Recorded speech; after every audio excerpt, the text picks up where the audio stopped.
Broadcasting live from Urban Cigar Lounge, 601 Main Street here in Daytona Beach, Florida, it's the Hail Wildcats Gridiron Show. Gridiron Gang, it's game time. Let's flip the switch and do this.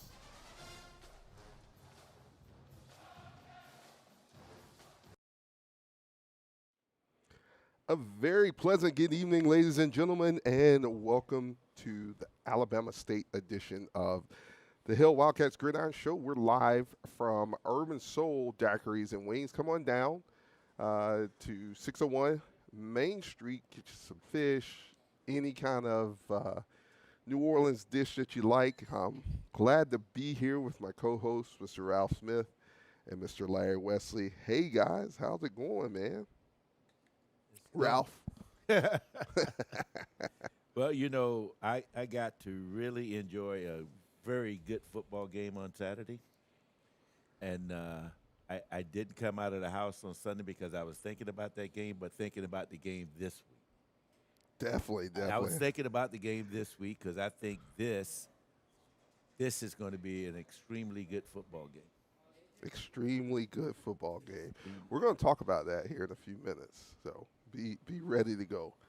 Larry, my man, how's it going? Not bad, not bad.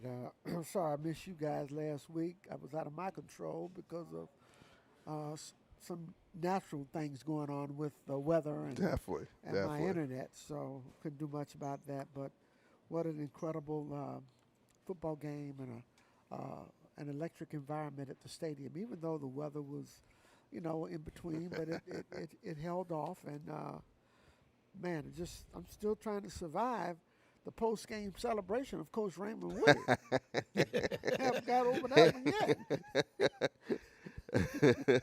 But it was outstanding, and now we move on to the Alabama show in Montgomery this weekend in a very important and pivotal football game. Definitely a very pivotal football game there, and hopefully our Wildcats will come out on top. But we'll cover that. Man, thank you guys so much. I hate that I missed it on last Saturday. Was definitely tuning in on TV and texting back and forth, as Steven said, on Jerry's show the other night on Spaces. So glad to be here in studio with everyone. And sorry about the photos. That I don't know who came up with it, Jerry or somebody sending you photos of me and Ralph with spoons in our hands. I think that was I think that was Miss Lodge. I don't. Yeah, well, it might have been Miss Lodge. Yeah, I don't know. I think it was Miss Lodge. I said, boy, they know how to get on a game. We try our best. So, guys, that'll take us right into our SWAC week recap. Of course, as we stated, the Bulldogs of Alabama A&M come to the world's most famous beach and leave with a 41-34 loss. And we'll cover that here shortly in its entirety.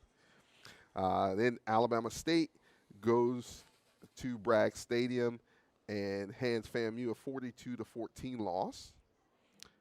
Texas Southern goes to Mississippi Valley. Texas Southern 23, Mississippi Valley 20, and it really should have been the other way around in that game. Totally gift wrapped. You just struggle to find a way to win. We know that's what we've been facing for the last couple of years, but just in the manner in which they had dominated our decision to give TSU a short field ended up in them not getting their first victory. Mississippi Valley comes up short 23-20 after dominating the entire game. I just don't know who. Yeah, don't make that call. I asked some questions because I have quite a bit of friends on that staff, and no one wants to admit to making that call. Yeah. So. A phantom call. Yeah, very. Alcorn State goes in Arkansas Pine Bluff. 24-20 over Alcorn. What's because they were predicted to win the West. It's been predicted to finish second in the West behind Southern. So what, they were 0-5 or 0-4? 0-4. They've been in positions to win games, and they just have self-destructed down the stretch. And this was a situation where most people had Alcorn favored over Pine Bluff, but Pine Bluff is doing a great job with their young quarterback. He can move that football around, spins it real well, and Coach Hampton has them believing down there. So they're going to be a formidable task from here on out. Then Grambling goes to Prairie View. Final score of that game, Prairie View 28, Grambling 13. State Fair classic, a classic indeed, and a pretty good football game. I had a chance to watch all of it, and Grambling fared really well. They were in the ball game throughout. Prairie View has a very dominant rushing game, very dominant, and they lean on that to secure the victory. But Grambling was right there with 5 minutes to go, with a chance to take the lead before giving the ball up on downs, and then from there, that running game took over, and from there, Prairie View got the separation that he needed to win the football game. And then Jackson State goes to Southern. Jackson State 38, Southern 13. Boombox Classic, typical rivalry. Interesting football game because that was an even game in the first half. In fact, Southern probably outplayed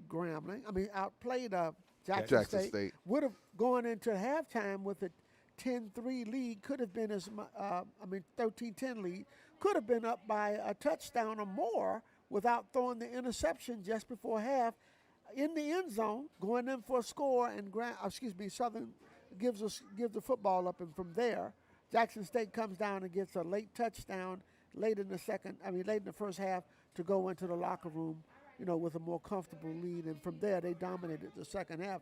But Southern had their opportunities in the first half. Southern definitely had their opportunities in the first half, and you got to play the full game, man. Got to play all the game. You got to play all 4 quarters. So that'll take us right into our Pro First Management SWAC Weeks and rankings. This Saturday, when our guys go to Alabama State, that's a 2 p.m. kickoff for Alabama State's homecoming. There in Montgomery. We will be taking a bus up, as you can see on the ticker there. We still have some room on the bus, so if you'd like to join us, hop on with us. And people need to remember that's Central Time. Okay? Central Time. They're out behind us, so that's a 2 time, p.m. kickoff. Right, definitely. So then we have Prairie View goes to Alcorn. That's a 4 p.m. kickoff in Lorman, Mississippi.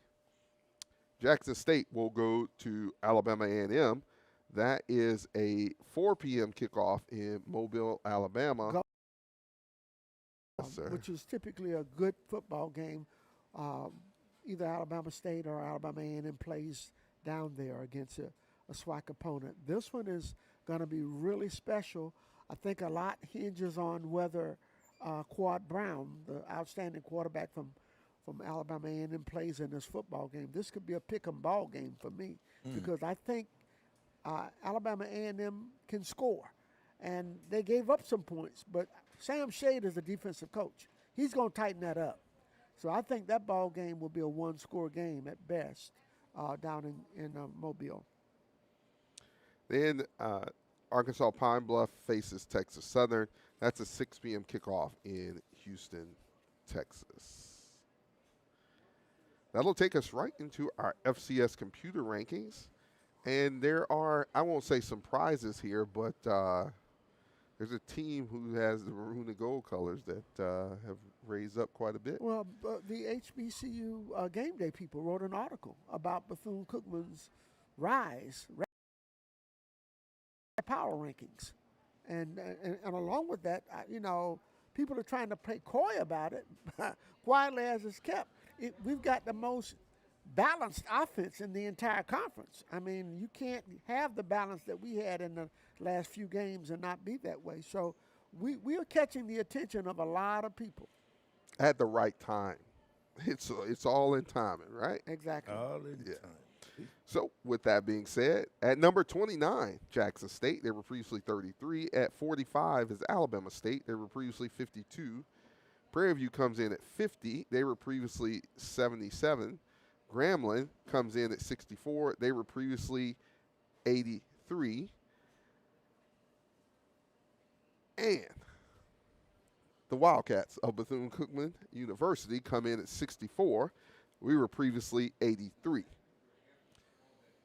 Alabama A&M comes in at 74. They were previously 48. FAMU comes in at 87. They were previously 90. They were previously 116. At 102 is Southern University. They were previously 93. Alcorn State comes in at 126. They were previously 114. Mississippi Valley comes in at 128, and they were previously 127. So there you have it for those computer rankings. Now we'll jump to our SWAC football rankings and standings. At number 1 in the East at this time, Alabama A&M 1-0 in the conference, 3-1 overall. Jackson State 1-0 in the conference, 3-1 overall. Our Wildcats 1-0 in the conference, 2-3 overall. Alabama A&M 0-1 in the conference, 3-2 all overall. Florida A&M 0-1 in the conference, 1-3 overall. And Mississippi Valley rounds out the East, 0-1 in the conference, 0-4 overall. In the West, Prairie View comes in at 2-0 in the conference, 3-2 overall. Arkansas Pine Bluff 1-0 in conference, 2-2 overall. Texas Southern comes in at 1-1 in the conference, 1-3 overall. Grambling State 0-1 in the conference, 3-2 overall. Southern 0-1 in the conference, 1-4 overall. And rounding out the West, Alcorn State 0-1 conference, 0-4 overall. So those are the power rankings, guys, and how it looks in the SWAC standings. Anything stands out to you there? The East is a beast, okay? Let's just call it what it is. And as the guys were saying on HBCU Coach's Corner the other day, in the West, it'll come down to the last week. You'll be able to throw a dot on the board to figure out who's going to come out of there. Right. Because right now it's really Prairie View's to lose because they are the more dominant team on the West side. But interestingly, in the East, when you look at Jackson as the defending HBCU national champion, and they come back with a very good roster. Mm-hmm. Alabama State early on appears to have the most electric offensive player in the conference in terms of Andrew Body. Yes, sir. But then here's Bethune-Cookman sitting at third that nobody even sees. We're like the ghosts, okay? They don't. We want to stay the ghosts, really. My man. No, literally. Because my dear friend this week decided to go and poke the bear. Why Rod Z would want to go bother Alabama State? You know, he knows Bethune-Cookman and Mary McLeod Bethune. We don't do that. We just sneak up on folks. But he got them stirred up, and I was like, "Come on, Rod." You know. Not only that, just don't get us wrong. We're happy to be, in the poll, be ranked number 10. Of course. We're happy to, have great graphics and social media out there, but some things you just stay quiet and you show it on the field, and then you get out of there, act like you've been there before. Well, we seem like we just came out the desert with thirst. We got to say something, okay? And so Rod is my guy, but he knows Bethune-Cookman is not that type of school. We're just going we'll fly. We do what we do by action. Right, exactly. I wanted this thing to play out like 2010 when Jinx came in and nobody saw us coming. Right. Exactly. And we're there, okay? So, I'll forgive him because he's my boy. But I sure didn't want to see all of that and getting those Hornets all stirred up. No, not on their homecoming. Not especially. on their homecoming. I mean, you can be the team on homecoming, but you go in there and just do it. Well, and then right after our sister school just stirred them up even more on Saturday. We don't need to say nothing from Florida. We we need to come in like a little church school. Yes, indeed. You know? They got it in for Florida. Man. Yeah, they do. Boy, I'm literally, telling you guys. So, Oh, so my I God. say all of that to say this.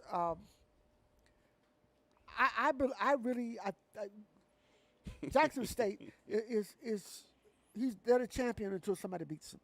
But I don't think this Jackson State, to me, team is anywhere near last year's team. And I think if you force Jacobian, the quarterback, Morgan, to beat you, that takes him out of his comfort zone. Yeah. Yes. If it comes down to quarterbacking, I give the edge in that regard to Alabama State and Andrew Body. But I like us sitting in the third position because people are, they see the numbers that are going up and the fact that we have the kind of balance. And nobody has seen in the SWAC, they've never seen this from a Bethune-Cookman team. Exactly. So this is real interesting. You let this ball game go our way Saturday, boy, look here. And then that's when we'll start talking. No, well, I don't No, even start, still don't say nothing. Leave it alone. But I promise you, the media will be in town. But we don't have to get ahead of ourselves. No, But no. I like our ball club. I like our chances. I like where we are. And most importantly, Daryl, I think the last 2 weeks, there's anybody who's been in that stadium could feel the electricity in the last 2 weeks. Yep. It's unbelievable to see the turnaround that this ball club has made in 1 year in terms of the fans behind them. I mean, it's incredible. And I know we're getting ahead of ourselves, but now is the time. Now's the time. Like, if we're talking about anybody saying anything about anything, I think it was said in the locker room by the head skipper. My gosh, yeah, like I said. I mean, those things that, don't it feel good to win? Lord. I mean, you're talking about totally out of character. Yeah, I wanted to go get the collection plate. So we could have taken up some money that I night. mean, he was whooping. He hit the chair. He did. He hit himself. He hit everything. Right. He hit everything, But it was good to see him release that. Yes, And relax. definitely. I mean, definitely. literally, because he's been carrying a heavy burden, but the kids believe, and there's something brewing at Bethune-Cookman. We just have to play it one game at a time and go out and do our thing, and let it roll from there. Right. The numbers don't lie. This ball club is different, particularly offensively. Oh, of course it is. Yeah, I think so. And they will not quit fighting. No. No. I mean, even during plays, stripping the ball and everything, They taking play- every opportunity. They're playing for each other, and They you are. can see it. They Yes, are. definitely. They're collective, And sure, we have some shortcomings defensively, but still, they scrap. And in the end, when we needed to make a play Saturday, they made a play. They made a play. They Yep, made a play. Exactly. Yep. So that's all you can ask for. But it really feels good to see Larry Kelly Stadium Jumping. jumping and having some electricity in it. And that just delights me. Yep. Let's get to it, guys. So, as we've said, our Wildcats win their first ever SWAC opener since us being in the SWAC. They're in Larry Kelly, 41-34 over Alabama A&M Bulldogs. There was talk all week coming into that game, was Quad Brown going to play in that game? And, numerous times, I was asked that. I couldn't give a thorough answer, checking to see. But Eric Hanley comes in and He did an excellent job. he did. He did an excellent He definitely did.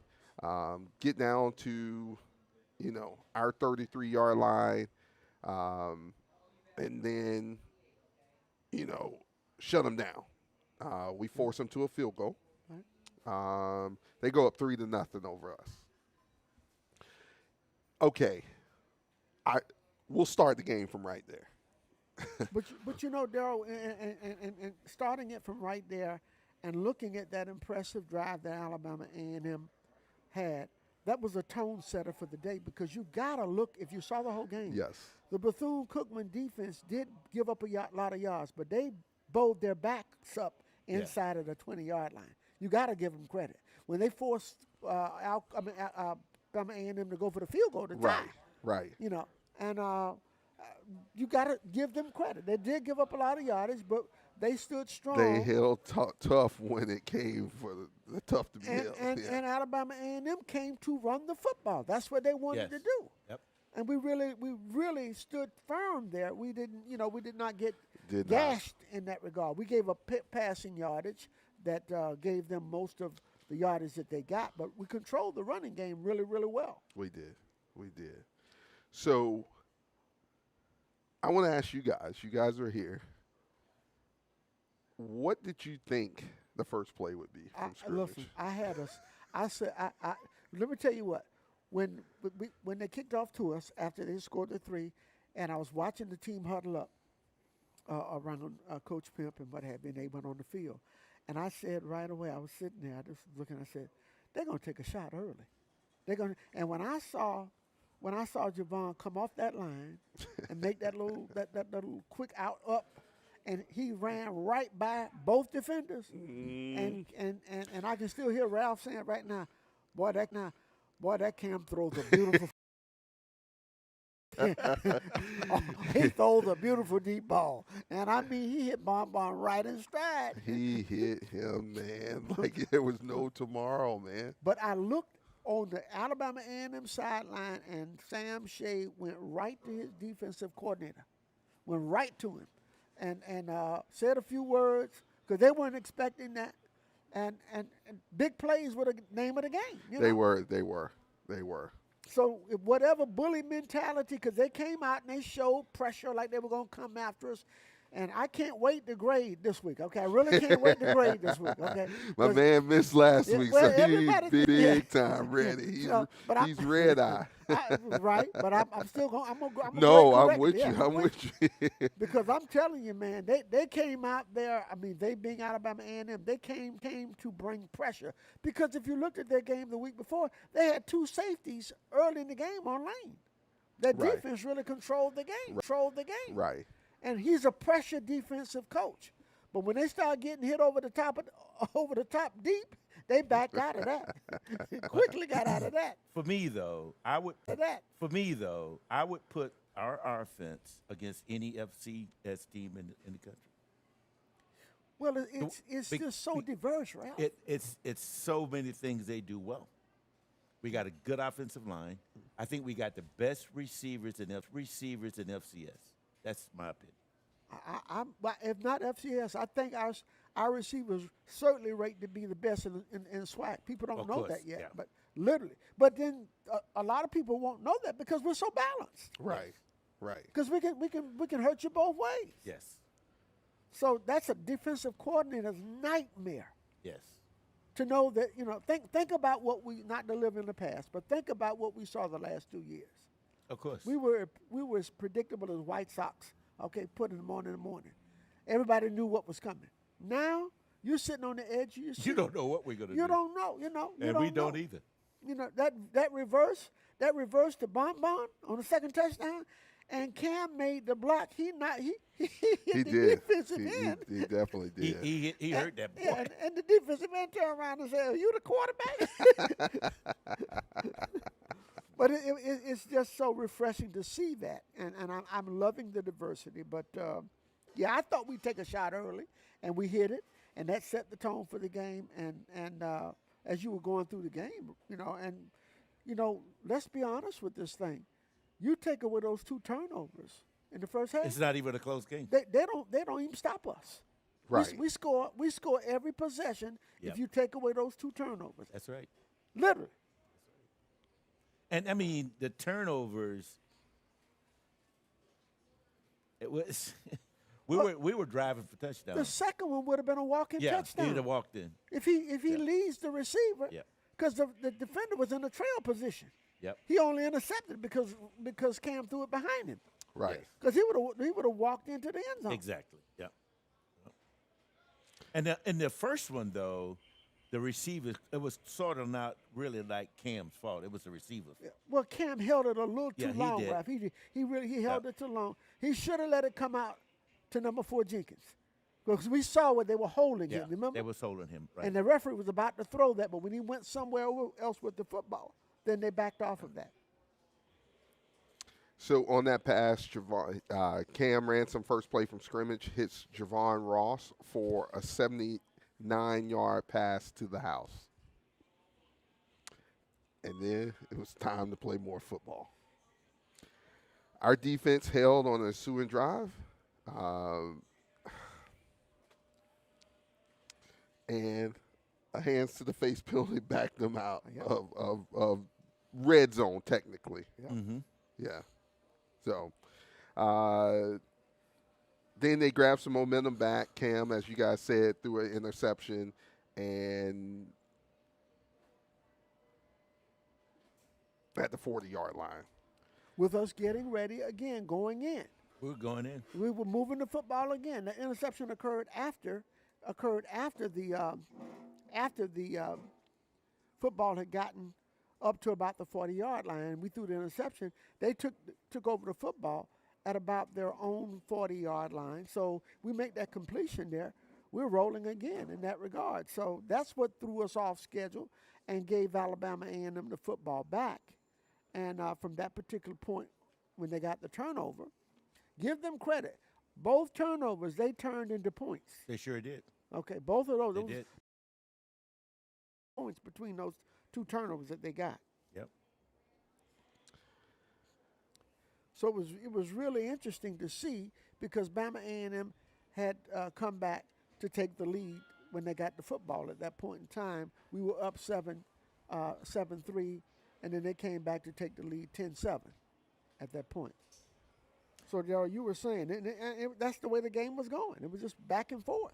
It was definitely back and forth. Definitely back and forth.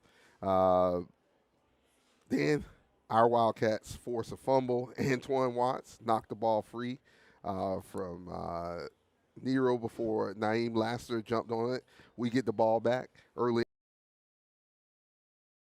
into points.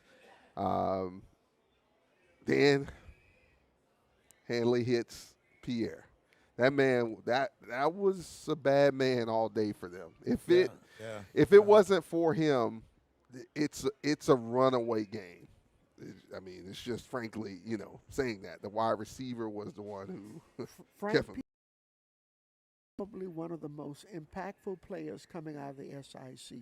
He's one of those kids that came over from Miles with Sam Shea. Right. He, along with the big tight end Abner.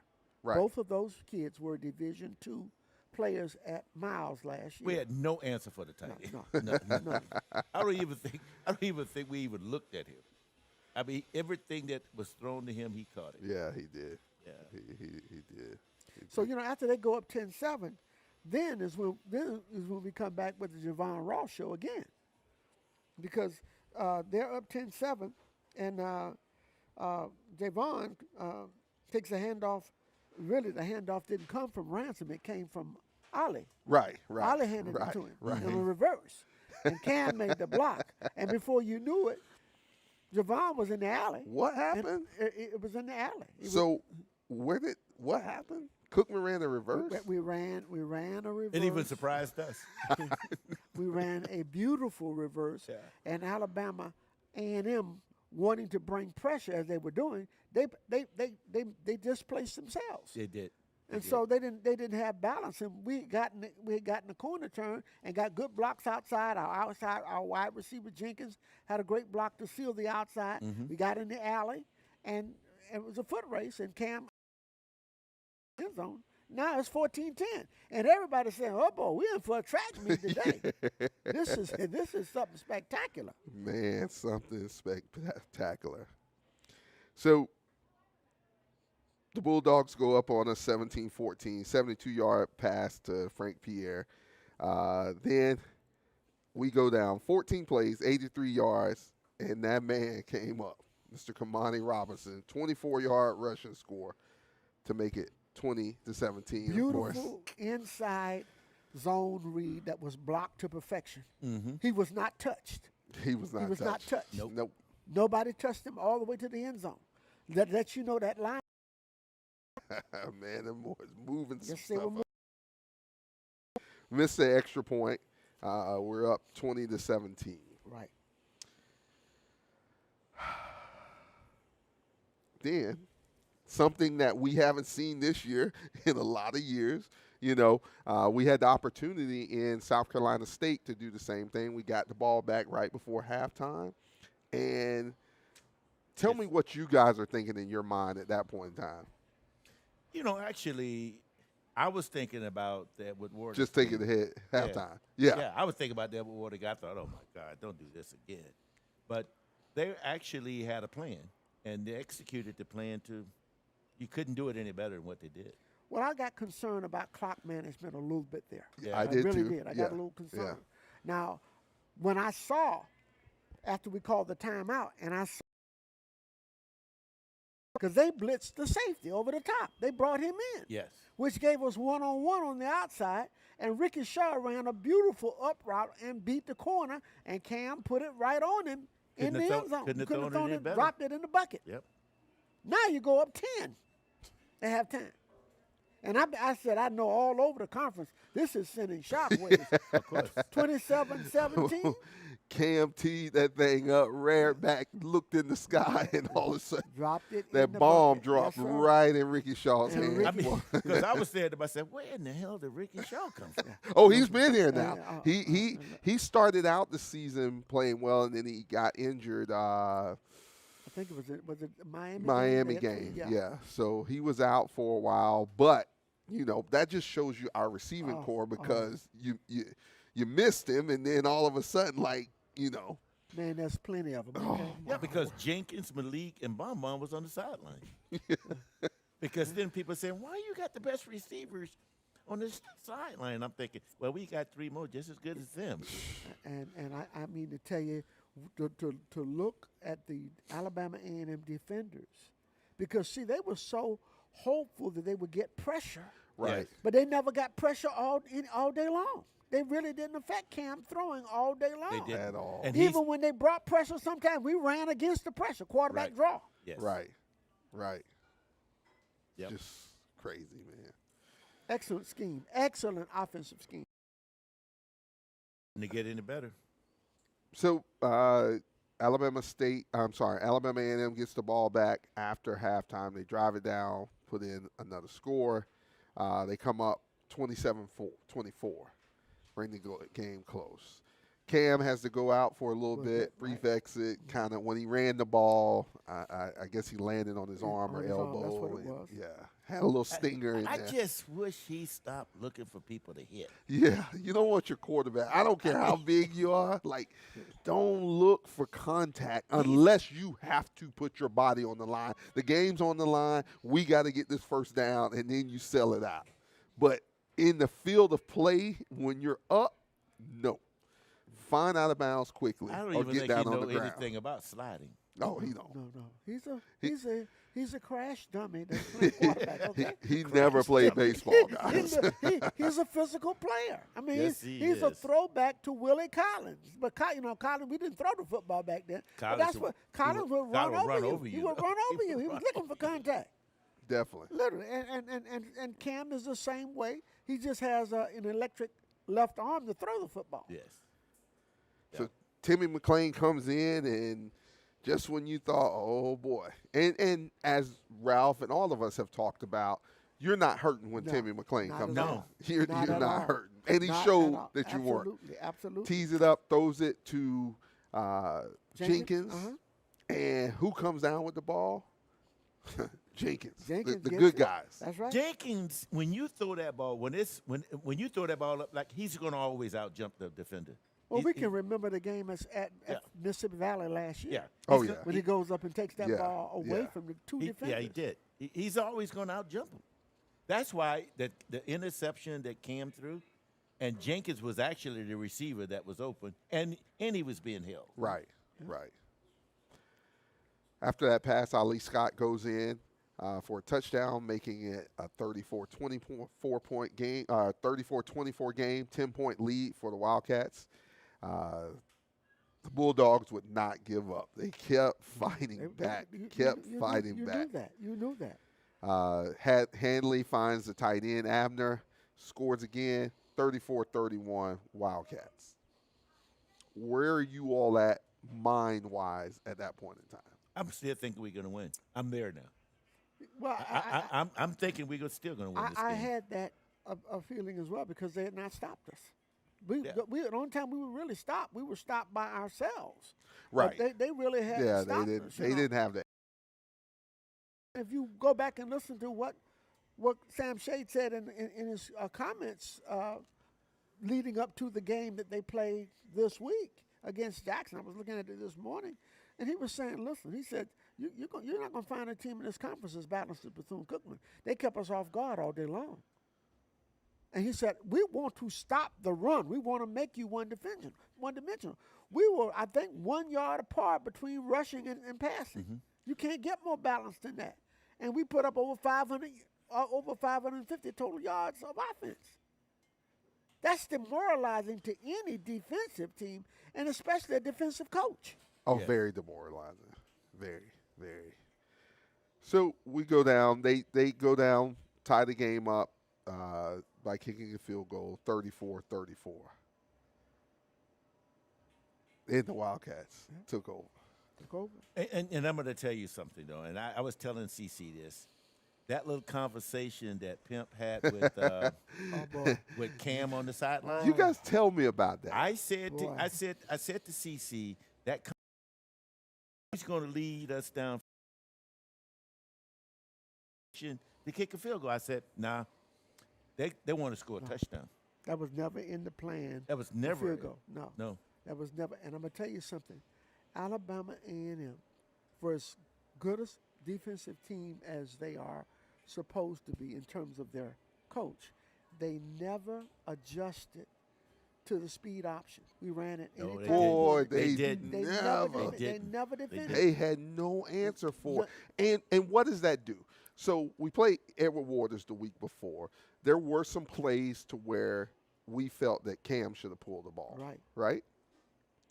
Now, you decide that for him. Hey, you just toss it outside. Nobody's going to be there. Nobody's there. Nobody's there. No force and no field. No containment at all. Because they didn't practice to stop that, though. No. A&M. They And didn't. so that, I don't want to say much, but we're not seeing the same plays week after week. No. Of course not. What he does, what I'm seeing him do, he adjusts his offense to the defense he's playing against. Oh, for sure. And what he does, he know what they like to do, and then he devises his plays to counter that. And he's looking for mismatches. Yes. That's what makes the four wide so difficult, because he can just spread it around, and all of those guys have the ability. And the one word you heard all week this week about Bethune-Cookman on the SWAC coaching corners, Cookman has speed galore. Yes. They have speed. The one guy said, they got Florida A&M speed. That's what Florida A&M used to have. Florida A&M doesn't have that kind of speed that they've shown so far, but Cookman has a track team. And it doesn't matter who's in the game. Nope, it really doesn't. Does not matter who's in the game. You just got Coach Pimp comes up with. And that's what he's doing. He's just coming up with a scheme, and he devised the play, and he devised everything around the people that he has.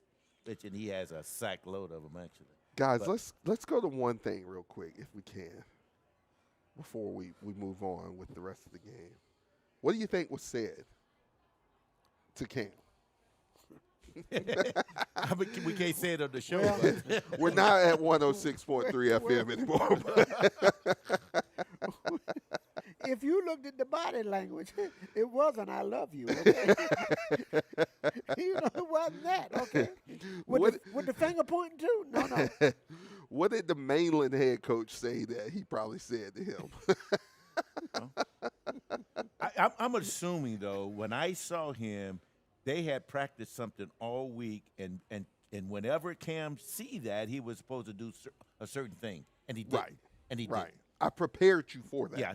That's what and it was there. And Yeah. Or to translate that, run what I told you to run. there you go. Exactly. Don't Same deviate thing. from It's it. there Run what I told you, it's because, there. Yeah. I'm helping think for you from over here. Exactly. I'm simplifying this for you, okay? Yep. Literally. So when he went back out there, you knew he was going to do it. And that's what I told CC. I said, you don't even have to worry about it. He's going to do what he's supposed to do because now he got a coach that if he does, Exactly. which was different from the last 2 years. Oh, my goodness. Yeah. Oh, my goodness. So our Wildcats finished the game, win the game 41-34 to give us our second win of the season, first win in the SWAC for the season. Cam Ransom finished with the game with 17 passes completed for 24 attempts for 217 yards, 2 scores, 2 picks. He rushed for 69 yards on 8 attempts. Kamani Robinson led the rushing game with 78 yards on 15 rushes and a touchdown. Ali Scott rushed 4 times for 36 yards and 2 touchdowns. In addition to that, first touchdown of his collegiate career, he also scored his first rushing touchdown. What a lot of the area has been waiting on because they know he's a Swiss Army knife. Yes. They've seen him do it. Yes. And yes. the conference is just getting the first glimpses of it. Definitely. Finished the game 8 yards on 5 catches. Lorenzo Jenkins had 5 passes for 75 yards, and Antoine Watts led our Wildcats in tackles with 13, along with the forced fumble and a pass breakup to seal the game at the end of the game. I can't say enough about Ali Scott running. Oh, yeah. He is a real physical runner, a smart runner, but he finishes runs off. He does. And he runs with a purpose. Tough. Okay? And one guy is not bringing him No. down. He could have, and I'm not saying any guy on this current team, but he could have fell down on that last run. Oh, yeah. He turned his back, pushed his way, kept his going. balance, Yeah. and got in the end zone. In the end zone. And that's what it's about. Was not going to be denied. Nope, not going to be too close. Yep. We too close to not get it. And that's a testament to our running back coach, every coach on our offense and on our defense for even, pass breakups, putting us in the right position, the right, schemes to help us seal a game. The game's tied up. Everyone's panicking. Oh, boy, we had them by 10 just a few minutes ago. Here we go again. Here we go again. Then you come back out and you still win the game. But when you learn to win those kind of games, you create belief. So much belief. And you create togetherness on the part of the team. Mm-hmm. Yes. And that's what you saw in that locker room. Yes. Well played game from start to finish, guys. You couldn't ask for more from our Wildcat players. Yes, as you guys said, we had mistakes. We made mistakes. But We played through them. who doesn't? Yeah. Who does it in a game? I'm sure Georgia's wishing they didn't make some mistakes on this past Saturday, and if you make too many of them, you come up as losers. Well, I love the comments that Sam Shade said. He said, we got a late start getting in this game. He said, I just believe we ran out of time. And he could have been correct, but guess what? You ain't stopped us yet. Yeah. You better be glad there wasn't some time. Because if you got some time, that means we got some time. Time worked both ways. I mean, it sounded good, but he was very complimentary. He said he knew Cookman was going to be tough. He had seen the tape told him what he needed to be told. They were balanced and they had athletes, so they thought that they really could get by without Quad playing. We saw Quad warming up. I don't know whether he could have gone or not, but don't sell Hanley short 355 yards. He did his part. Okay, not at all. He did his part. Now here's where I'm gonna go on record, guys. I don't believe Jackson State will be able to score 35 points on Bama A&M in this game. I really don't. I don't believe so I don't either. think so. This is not that Jackson State type of team. Right. I just don't believe it. Don't tell Jackson State. I know they walking around. Because according to them, they had the celebration Oh, board I already. know. Everybody. What they say, they will be the team playing in Well, Mercedes-Benz. what did Mike Tyson say? Everybody got a plan until you get hit in the mouth. Okay, That's it. That changed a lot of stuff, boy. Theirs is coming. When that nerve get touched. Absolutely, theirs is coming. That's going to be a very interesting game, though. Yeah, next week. Yeah. You know, well, this week. This week. And then next week is Bama State and Jackson. That's going to be. On the next. Guys, let's go over our team stats before we get into our grading. On the day, Alabama A&M 480 total yards, Bethune-Cookman a 516. Passing yards, Alabama A&M 355, Bethune-Cookman 257. Rushing yards, Alabama A&M 125, Bethune-Cookman a whopping 259 yards on the ground. Yes, sir. 2 more yards than your passing. Yes, sir. How about yes, that? Indeed. That's beautiful. Penalty yards, Alabama A&M 4 for 50 yards, Bethune-Cookman 6 for 61. We got to work on that if we are going to be able to take it the distance. Take it the distance. We were subtracting those in the last 2 years, so we got to go back down on that. First downs, Alabama A&M 22, Bethune-Cookman 25. Third down conversions, Alabama A&M 11 for 18, Bethune-Cookman 8 for 11. Now, see, for me, though, That's a good number. That's the most impressive That's stat. a good number. 8 for 11 on third down? Yeah. See, that to me, that's extremely impressive. And how do you get there? Because on first and second down, that's right. Manageable. Yes. You're getting 4 to 5 yards a pop, and so now on third down, okay, here's what we do. You could tell when a team is struggling by looking at the third down conversion. Yes. But the other part of that is that now, if you do get yourself in a third and, let's say third and 8, you're not going to find people walking up pressing us. No. Because they know you don't know. You don't know what's coming to you. Right. Yeah. They're going to have to play at least at the sticks, okay? For sure. So all of that goes into it's part of the mixture of the cake that we're putting together offensively. Right. We're not predictable. No. Fourth down conversions, Alabama A&M 3 for 3. We have to work on that on defense. It's not good when you let them convert. We had no attempts on fourth down. That's what I'm saying. Total time of possession, Alabama A&M 31 minutes 59 seconds. Our Wildcats 28 minutes 1 second. All right, here's a time where we all can participate in. It's time to grades, and we're going to do grading with headsets. You guys ready? We're ready. All right. Join in with us on YouTube and Facebook. Let us see your grades. First, we're going to go with our quarterbacks. Ralph. I'm going to give the quarterback a B+. Why B+, Ralph? The 2 interceptions. Okay. Those count. Those turn the points. It turned the points for them. Yeah. Those 14 turn into points. Yeah. Larry? I'm gonna B-, because as I said before, Ralph brought it up, but and I brought the other part of it up. Those 2 turnovers were 14 points that we gave up. Right. And if we play clean, and they don't stop us the whole first half, we go into the locker room with at least a 2 touchdown or more lead. Yes, sir. Right. Yes, sir. Right. Yes, sir. So that's why it gets to be minus in that regard. Let's say, so we got an A on line. Let's see about our running backs. I'm going to give the running backs an A. Why, Ralph? Because I thought they did a really good job of getting yardage when we needed them, and look at the third down conversions. I mean, we 8 for 11.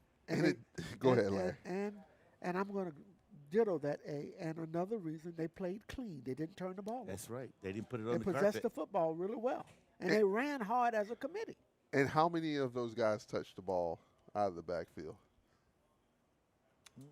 3 or 4. I know at least 3 did. Yes. Might have been 4. 2, 26, 29. I don't know. I think it was 3. Think it was 3?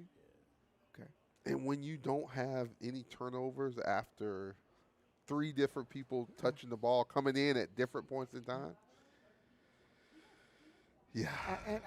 And it was fluid. You know, you didn't see any mishaps, mishandling the football, et cetera. We're running a very, very diversified offense, so there's a lot of eye candy, a lot of motion, moving parts, and we didn't put the ball on the ground. So that's why they get the A for me. That's huge. That's huge. All right. Let's go with wide receivers / tight end. Wide receivers, I'm going to give them an A. Absolutely. I love the word that Jeremy Bell used to use a lot about a couple of his receivers at Mainland. They're unguardable. And our kids are becoming unguardable. They are. Really. I mean, they create separation and they catch the football. It's hard to double team them because you don't know. Because when I was watching that game, they was double teaming Malik. They wasn't going to let Malik beat them, but I was thinking, okay, double team him. We got other guys though. Well, the film had showed them that they need to cut Malik off, and Malik didn't even get a catch until the second quarter. That's right. Right. That's right. You know, right. By that time, everybody Bonbon is already getting popcorn. You know, he got 2 touchdowns and a bag of popcorn. So, Right, so right. you're gonna have to pick your poison. And then again, when a team is that diverse, running and throwing it changes the defensive scheme because you may want to bring pressure, but you feel the need now to play coverage, to play safer, because you're getting burned. And if any one of these guys get loose, Katie Bardo, they're going to the house. Oh, for sure. They're going to the house, literally. Right. And defensive coaches know that. Don't even give them a toe step on you. No, not literally. Yeah. When they are even, they're leaving. Okay? Yes, exactly. Definitely so. Let's go offensive line. I'm giving my offensive line an A. I was so proud of that group because I very rarely do I watch a lot of the interior play, but in pass blocking, they blitzed us a lot. They never got home. They picked it up. They picked it up. Back stepped up. Ollie stepped up there one time and stonewalled one of the linebackers. Yeah. They sent a safety. One safety tried to sneak around the corner. Ollie saw him and put him on the ground. Wow. I'm giving them A. They were beautiful because they blocked well and the back stepped up and did their part in the protection. And they gave Cam pretty much a clean pocket. When he rolled out, he chose to leave the pocket. Yes, definitely. So they definitely get an A. They're growing. They're growing. They are really growing. They're improving every game. And if you run for 259, And you moving somebody, okay? Oh, you moving somebody. You moving somebody. And you're not playing a lower tier team. You're playing guys bigger than you. This coach said the key to his team, his defensive team, is his front seven. And they gave up 259 yards. Yeah. Wow. So something was happening in the form of the maroon jerseys, or the black jerseys we had on. Yeah. Black jerseys we had on Saturday. Maybe it was a blackout. Right. You know, they got a gun and a bullet, all that. Happy to give those guys an A, and they rotated people in there. Different people were coming in. You know, you could see it.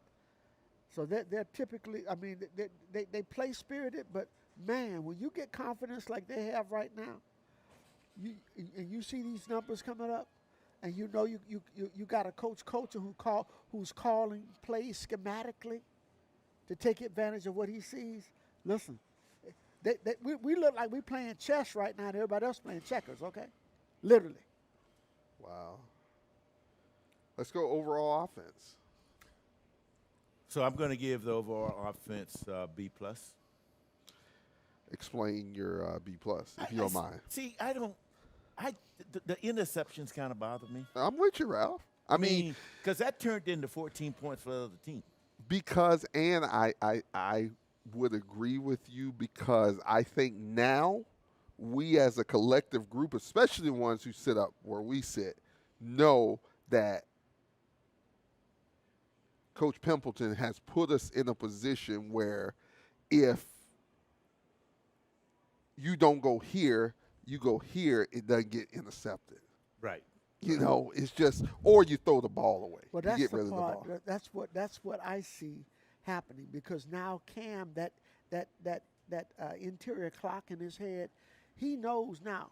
If you're holding that ball, that means you got to get out and go. Yeah. Don't throw into coverage. Get out and go. It's got to go off. And more and more, you don't need to stare down your receivers. No. So as you're seeing this develop, I'd like to think that if he's a student of the game, those mistakes will minimize as we continue to go on. But clearly, I would give other than the turnovers, I would give him an A-.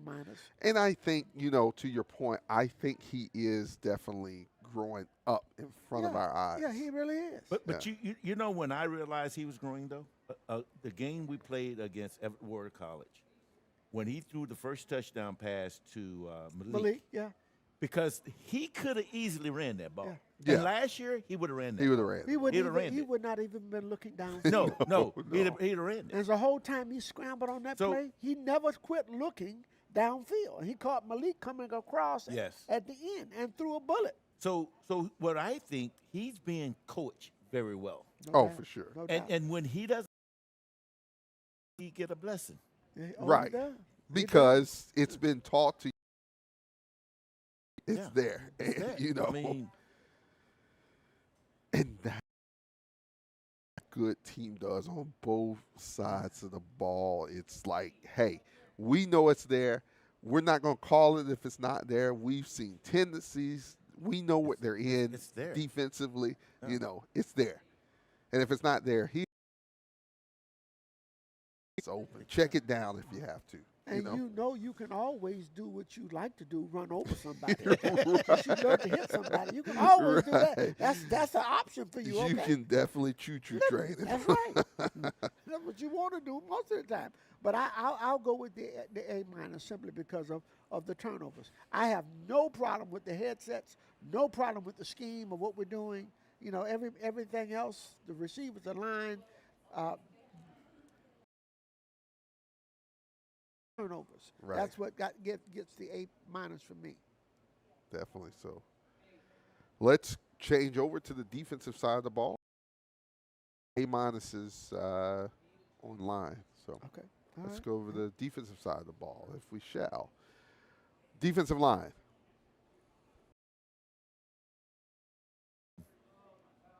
Because, I mean, they did get 355 yards passing. Concur. Dynasty. I thought they got good pressure for what we were trying to do, and I thought we made them, for the most part, one-dimensional. They couldn't really run it. They didn't get much in the run game. You do. Yeah, we gave up some big plays in the passing. I would definitely give them. I could live minus. I really could do that. See, this is my thing though. I don't think it has a whole lot to do with lack of effort. I just think it's the scheme. Here's what I'm looking at the scheme. It's still going to be Daryl said front. something. We were at Waters game. He was like, "Man, Dario's getting some run.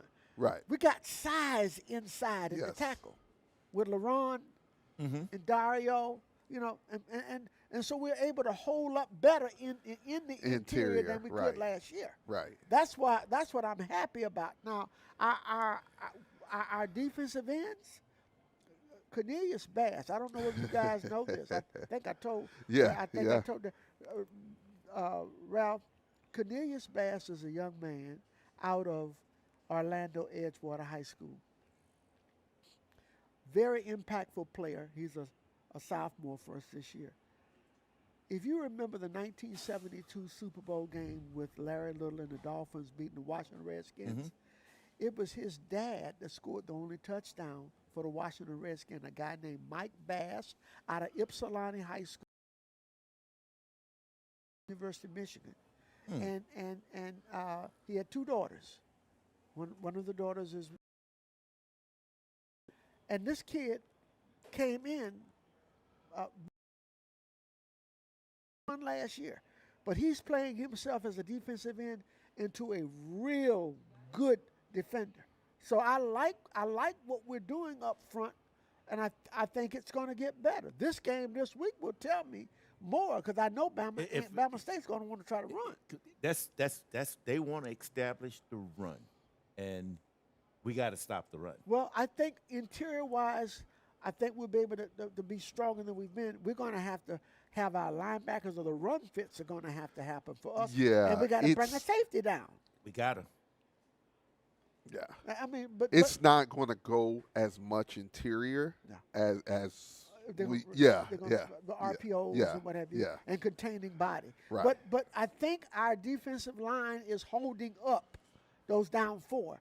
And we're rotating some people in and out of there. It's after you get to the second level that's where you're hurting in that regard. So literally, I can go with a B- for our defensive line. Linebackers.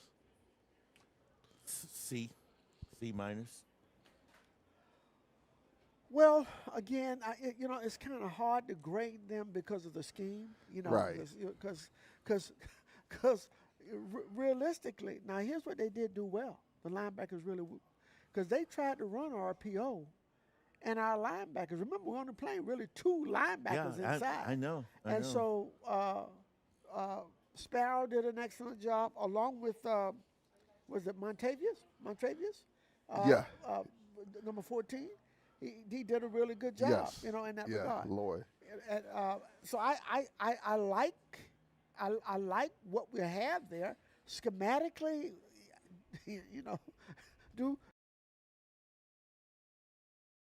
Well, that's what I'm grading. Yeah. You're grading, etc. But I definitely thought. And I think that scheme might work somewhat this week because of the size of their main back, and and then the other he's part not is, going to run too much in the gut. People don't really, they'll see this. We got good speed on our defense. Oh, yeah. We do. We really do. Yeah. And so I hope that we'll be able to contain body with his runs, because we'll show up. And one thing for certain, as you saw, we were doing some hitting out there, Ralph. We were doing some hitting. Actually, that game is the first game I've seen them play in 2 years where they were actually making tackles. If they put their hands on them, they stopped. Yeah. They were attacking. Okay. They were attacking. They were attacking. And that, the fumble that they gave him the ball back, that's a scrappy person. When he came off to the sideline, he was still jacked up, snatched his helmet off, and that just shows us that these guys are playing for these coaches. They were going for the and they're strip. playing for each other as well. Yeah. They were going for the strip, and then most of the coaches talk about ripping that ball out. That's exactly what he did. One man got him. He ain't going nowhere. You get that ball out. And they got the ball out. So they gave up yardage, but they were very aggressive, and that's what I like. Scrappy, man. Scrappy, that's all I like. Scrappy, I tell you. Let's go defensive back. C+. Okay. I think I could go with Ralph. Here's the thing, and our fans need to look at this. They need to look at this on the defensive side. What's that, Larry? We are deeper at the cornerback position. Of course, that's than our we strength. were. That's where we. And we got is. size there. I thought Johnny got beat off the line early for that 72-yard touchdown. Yeah. And we immediately pulled him off the field. Same for Devin Gunner. Same, literally. So we got to realize something else. We're better in man. Than we the are. zone, okay? Than the zone, of course. We really, and Gabe White with those long arms, you throw at him if you want to. Inspector Gadget, bro. I'm telling you. That's his new nickname. He looks just Inspector like Gadget. He really looks like it because he goes and makes plays, and he's physical. So, I say all of that to say that, yeah, we gave up a lot of yardage, but I think part of that was schematically because we would bend but don't break. We did get beat over the top. We had no answer for the tight end. No. None whatsoever. But I think realistically, other than that real one bust where we gave up the 72-yarder, we were around the football. We weren't just totally beat. And when we were in man, you could see how much better the coverage was. Coverage is Because much when better. they're in zone, it's like shooting ducks on the pond. Well, when the problem with them in zone, they're not good communicators. Well, there's too many holes in the zone. Yeah. It's too many. Literally, literally. And so, again, I personally, I think that's how we're playing the 4-2-5. Because when I look at a lot of other 4-2-5, when I look at Tony White's 4-2-5, yeah. no, you don't see those people that open on FSU. No. They'll take the pass away from you. But I'm willing to bet you, though, on FSU, their defensive line is pretty much dominating, too, though. No, not the no, other night. Because they killed us running the ball. Yeah, Yes, they sir. gashed them pretty bad. Yeah. And one of the guys transferred from North Carolina Central there that killed us. Yeah. Jamar, Yeah. he had a field day, really, really. But that's the key to the 4-2-5. You got to have some men up front. You got to hold have up. the front got to be. And I gotta think be good. I think for what I've seen so far with us, our front is holding up. We just got to be a little bit better on the back end. And I'd like to see us play a little more man. You don't have to play press man. No. Just play man. Yeah. And put somebody on. And we got lengthy cornerbacks. We don't have little midgets. We got good sized cornerbacks. Definitely. And they're very athletic. And so let's take a shot at that. So I what was your grade, Ralph? C minus, or was it for the DBs? For the DBs. I gave him a C, man. I thought it was a C. I think it was a C. Yeah, I was a C. I'm Sorry. What you throwing a minus in there? Then you looked at me when I said one thing. Yeah. Does that one person get? There y'all go. No. There y'all go. We'll leave it at a C. I'm going to go C plus because I thought we played much better when we were in man. Now when we were in zone, but that's on the coach. That's not on the player. Yeah, we look silly in zone. We look silly on. Yeah, we but look when we silly. play man, I'll go with a C plus because we were there. Overall defense. I'm gonna still stick with my C. I'm gonna say Because of the points you gave up. The points and the yards, But and the fact that they went 3 and 3 on fourth down. I'm going to say C plus because as I started earlier, I thought we played well in the red zone when we need to bow our backs. We bowed our backs, and it was fitting that the defense made a stop. Although they had our hearts beating, they made a stop at the end. Yeah. So that's why I'm gonna go with C plus. Yep. But this coming Saturday though, we got to be looking at a lot of things, and we got to have our head on a swivel. Oh no doubt about it. I mean, no doubt about it. because we're gonna probably play against one of the best quarterbacks in our league. I don't doubt that. I really don't. how much would you liken Hanley to Body from what you saw Saturday against Family? I'd have nothing against Hanley. I mean, Hanley, he played a good Listen, game. In a comparison, though, from what I saw, he throws the ball really well. yeah, He does. And believe it or not, Andrew Body has remade himself. He has. Because he when he was at Texas Southern, he did some running. Don't get me wrong. He was always a little bit of a runner, but he's running a whole lot more now yeah. than he did when he was at TSU. He was letting that football go. You know, he could make plays, for you running it, but he was not running like he's running now. And the truth of the matter is, they're going to go as far as he is there. Of course. Because if he ever gets clipped, it's over. You can put a pin in Down that. go, buddy. That's it. Yeah, I mean, But Hanley's just a freshman, and he's a good-looking kid for the future. He really is. Yeah. Online, we got a C for defense. We got a B minus, and Miss Yvette says she's with you, Ralph. see?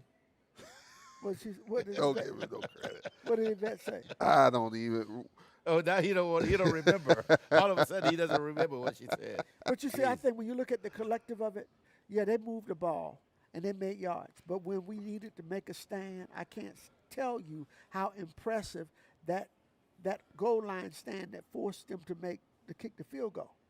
Right. That they were point blank, and they didn't go for it. I think to some of what you're saying, Ralph, was the part about with the D line, we rotate so much, which is a good thing. Which is a good thing. We're going to do more of that Saturday, especially if a team runs tempo. And when we pull certain players out, not to take anything away from the other guys, but you lose a sense of that, momentum. Like when 44 is off the field, that guy is, you not only is he a player, but he's lot. just energetic to, See, this is what my point is. My point is I think that we have an extremely explosive offense.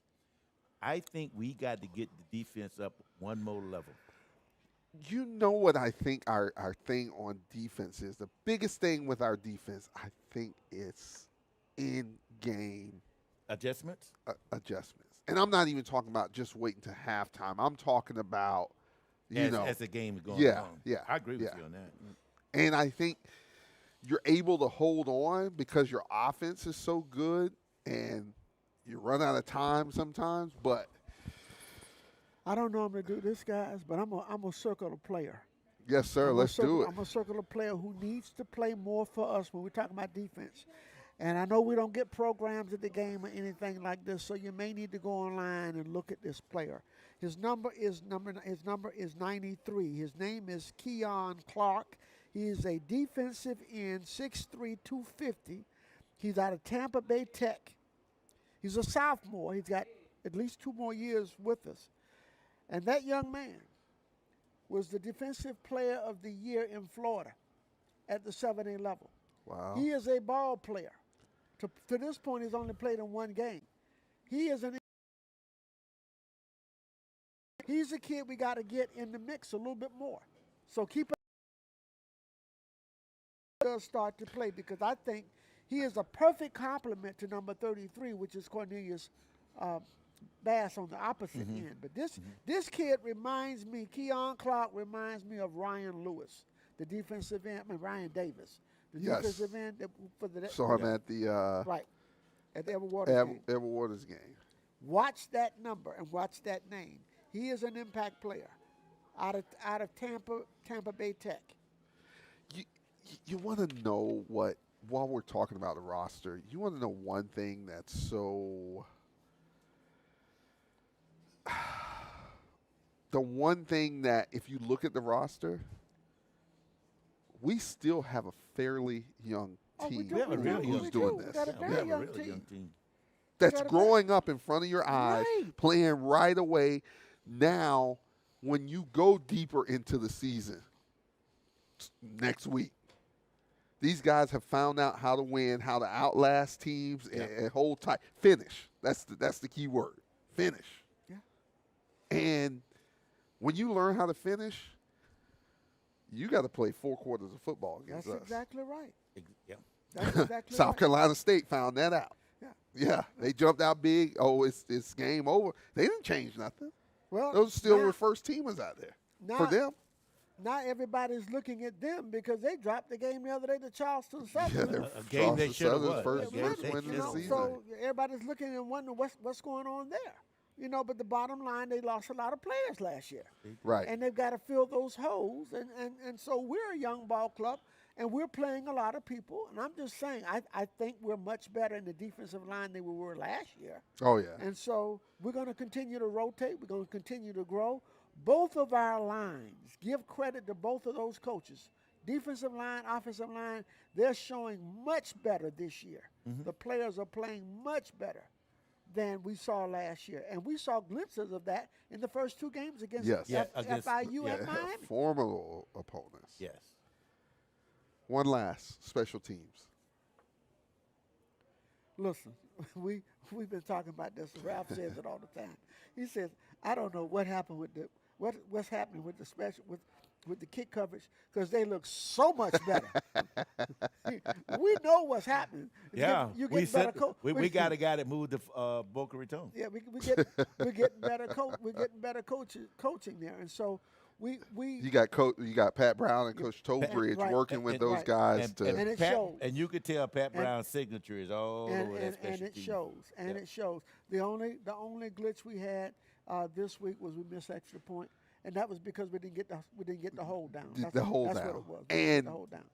if you look at it, it's really and it's really simple. For us now, it ain't no wait to kick. Like soon as that ball snaps, that kicker's approaching the ball. So if you got it down or not, the air gonna get kicked or the ball gonna get kicked, something. or your finger. Right, he's coming with it. He's coming with his foot. But again, like I said, other than that, they would have gotten an A for me, and I'll just give them A-. But I think the operation has been good and clean. It has been. And you can't ask for more than that. Pretty consistent. We've been sound in all three phases of the game, even though we leak a little bit more in yardage on the defensive side. Yeah. But when we need to make some plays, we're able to do that. Make them.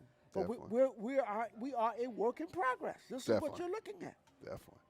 With a young team. With a young team, and Raymond said that earlier this year. He said, "I like this team I got. They're young, but I like them."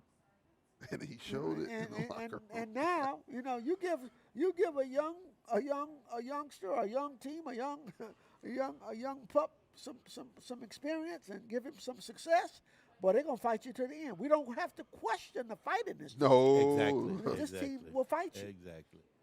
We saw that against South Carolina State. Yes, we did. Because I think a lot of people were ready to leave. Yes, okay? sir. Yes, they were. I'm not talking about the game, but I'm saying people were wanting to cut the TV off. Right. One thing, as we finished covering this past Saturday's game, not only did you see a difference in Coach Woody in the locker room. Wasn't a difference to me. I know how he is, but, he let loose a little more than he typically lets loose, and it seems like, winning, when he says doesn't winning feel good, it truly feels good at this point in the season. The thing that I want to delve deeper into was during that chant. I don't care, Coach Wyatt started it. It wasn't Coach Wyatt. It was Coach Sy who actually. That's who exactly started it. That's who actually started it. He bought that from the Pittsburgh Steelers with Coach Buddy Parker in 1960. I think a lot of people forget that Coach Woody played right here in the maroon and gold. I think so it wasn't, it wasn't like he's not a Wildcat to be able to say it. He was on that defense, became All-American behind it. Yeah, I think they forget. But for me, it was the buy-in of those players in the locker room. Mm-hmm. Yeah. Every time he asked for something in there, they responded right to him. Yes, sir. And that's the team we have. Well, you look at it goes further than that, Daryl. I don't know what people watch when they go to a football game. For me, I'm watching everything relative to the game. Okay? Right. I'm watching the sideline, the body language in particular. Yes. This team is very engaged. Okay, they're very engaged with whoever's on the field. They're very engaged. I said it in Spaces the other night when we were on there. I listened to that. Right. Even kudos to Cam Ransom. The Cam Ransom that I saw at FIU, standing away from the team, not engaged with his team in that same Cam Ransom that we've seen. So behind closed doors, I know everybody saw it Saturday if you were at the game. Yeah. Behind closed doors, there's those talks. Hey, you're our guy. If you got to go out on the field, everyone is feeding off of you. Yeah. Everyone's feeding off of you, so you got to be that leader. It's called accountability. It's called accountability. And that's what you expect from your leaders. Yes. And so Coach Pimp, Coach Woody, they're holding him to a different standard. They're holding him to a different different standard. And he has to meet that standard. Right. Mm-hmm. Or you come over here with us. Exactly. Exactly. It's just that simple. And sometimes you can play a lot of places and a lot of years and not get that. Right. They're coaching you hard because they want you to be better. Yep. Because you are the quarterback and you're a leader and you have the ball. So you're the trigger guy. You're the trigger guy. Everything starts with you. Everything starts with you. You're the general. That's it. Out there. And it's been miraculous to see the difference from game one. Yes, yes. And the body language yes. everybody saw watching the game. Yes. And what we're seeing now. And as I said, this team is growing. Boy, if Bethune gets this victory Saturday, I'm telling you. It's going to be a problem. Watch out. It's going to be a problem. Definitely. It's going to be a problem. And you guys had me cracking up laughing, talking about spaces. Y'all were really lobbying to try to keep Coach Cozy for the classic, right? He's our man. Big time. Coach is our man. Don't let him go nowhere. And Anna Rattler, he was Right. like, man, I see no problem. He's our coach right now. Oh, That's I who love we that. go roll with. Yeah, I thought you guys Keep were that spirit right there. I said, if I didn't know any better, I said, they're going to take up a GoFundMe account. Yes, indeed, man. It was just, if you missed out on it, tune in every Sunday night, 8 p.m. on Twitter or X Spaces. If you can't get on there, if you're not on X, then we live stream it. Well, this was last Sunday was the first night. We live stream it on YouTube and Facebook from our Hail Wildcats Gridiron Show. It's a good show, and it's a lot of insightful commentary. That's From being all over the exchanged. country. I mean, Everywhere. there are so Everywhere. many people who jump on, and some of these other, shows and podcasts that are out there. Scotty's on there sometimes. Yes. It's a good look. It really is. I spent my time Sunday night while the Cowboys and the Packers were trying to figure out who wanted to win. And then nobody wanted to win. and I sat there and enjoyed every moment of it, listening to it. So it's going to be a mainstay for me from now on. Indeed. That'll take us right into our ASU scouting report. ASU comes in 3-1. Alabama State points per game. They score about 30 per game.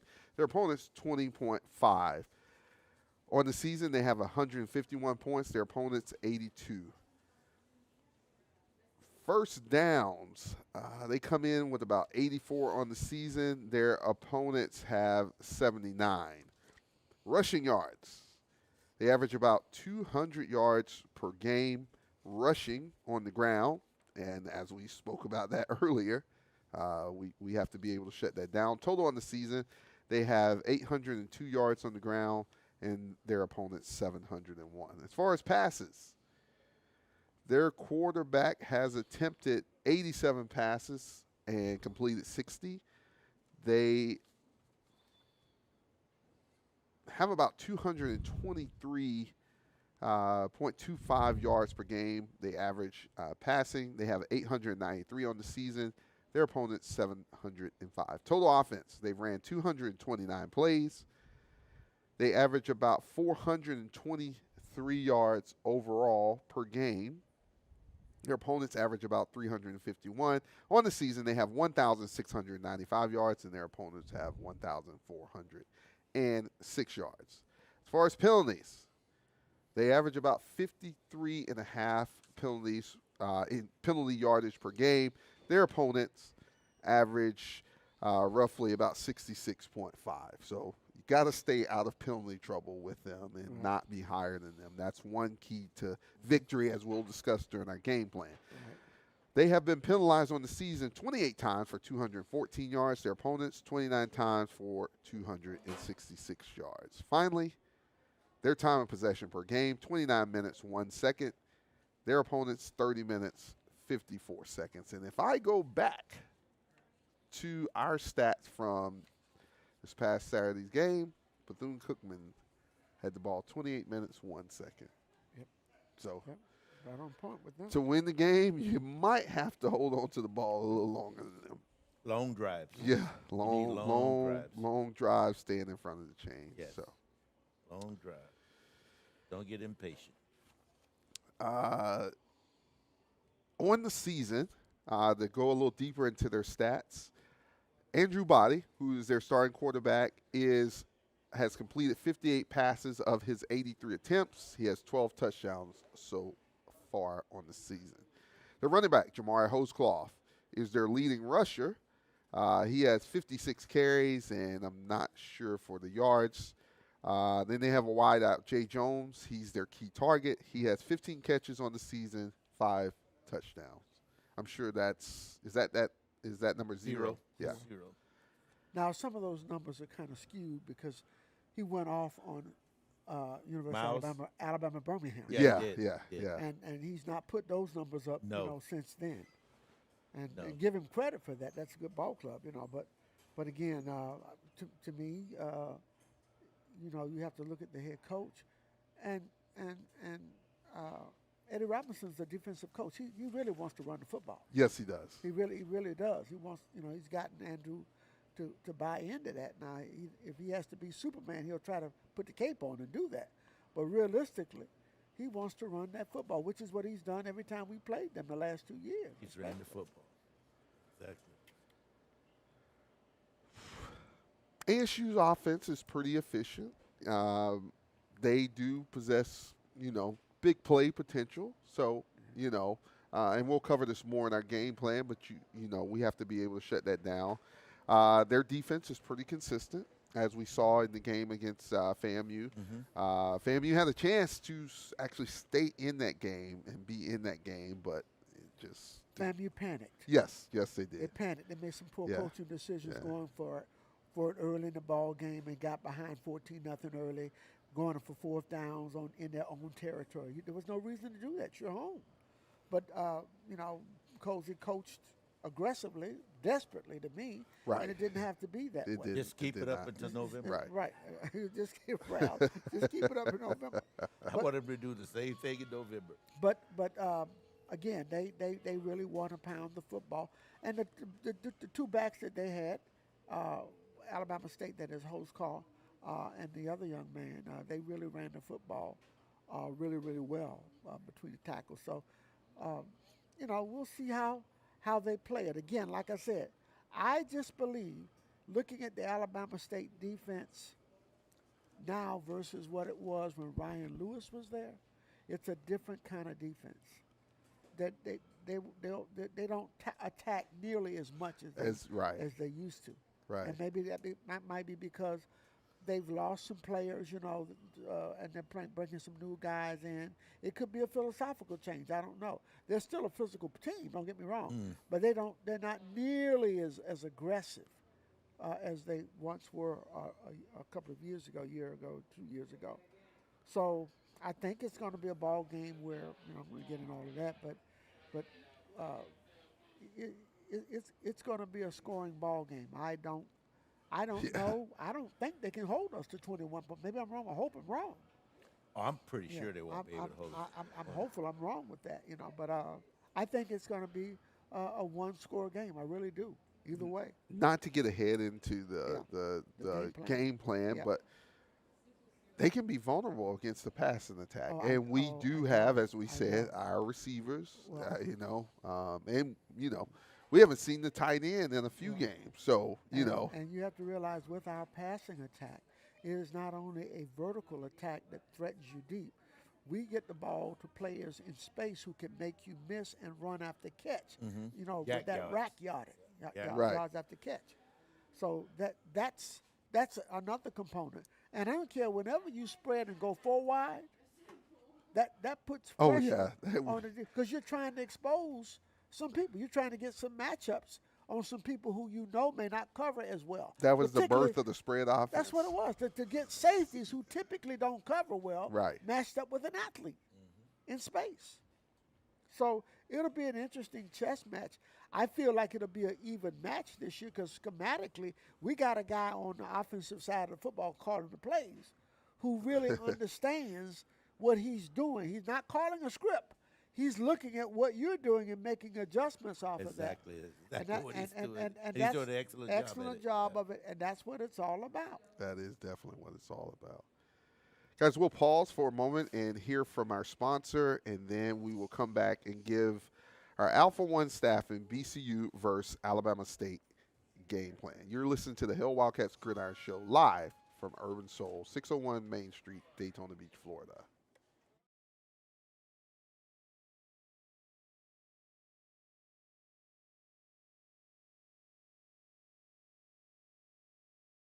There's a need for qualified, diverse candidates now more than ever.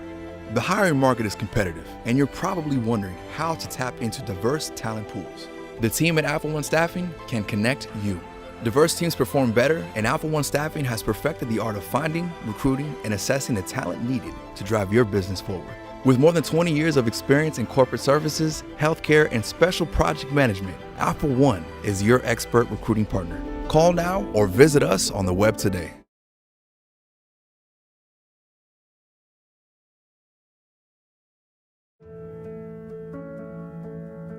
As we begin to reconsider how and where we want to work, Alpha One Staffing is here to help companies bridge the talent gap. I really struggled to find a second career on my own after my retirement. It's been hard for us to find the right candidates. Candidates who will push our team and business to the next level. Then I heard about Alpha One Staffing. Then I heard about Alpha One Staffing. Then I heard about Alpha One Staffing. Alpha One Staffing partnered with our HR team to help us understand exactly how to navigate this new digital world, even recommending strategies for recruitment and employee development. I needed a job that would support my needs and lifestyle while also challenging me. Alpha One Staffing was completely transparent and knowledgeable about the process and provided me with the tools to feel more confident and prepared. I couldn't wait to start my new career. We partner with our clients and assess their needs. We are the matchmakers, and our goal is to provide each client with the candidates that make a difference within their organization. Alpha One Staffing understood that we needed a candidate with digital marketing experience in our industry, someone with an innovative mindset who could help expand our social media presence. Now, we couldn't be happier with our presence online and the impact that we are making globally. Alpha One Staffing presented us with incredible, highly qualified, and dedicated candidates. We will definitely be using Alpha One Staffing for our next hire.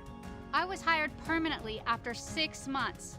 This wouldn't have happened without Alpha One Staffing helping me get my foot in the door. If you're looking for work, I highly recommend Alpha One Staffing. If you're a job seeker or an employer, go to alphaonestaffing.com and send us your resume or tell us about your hiring needs today.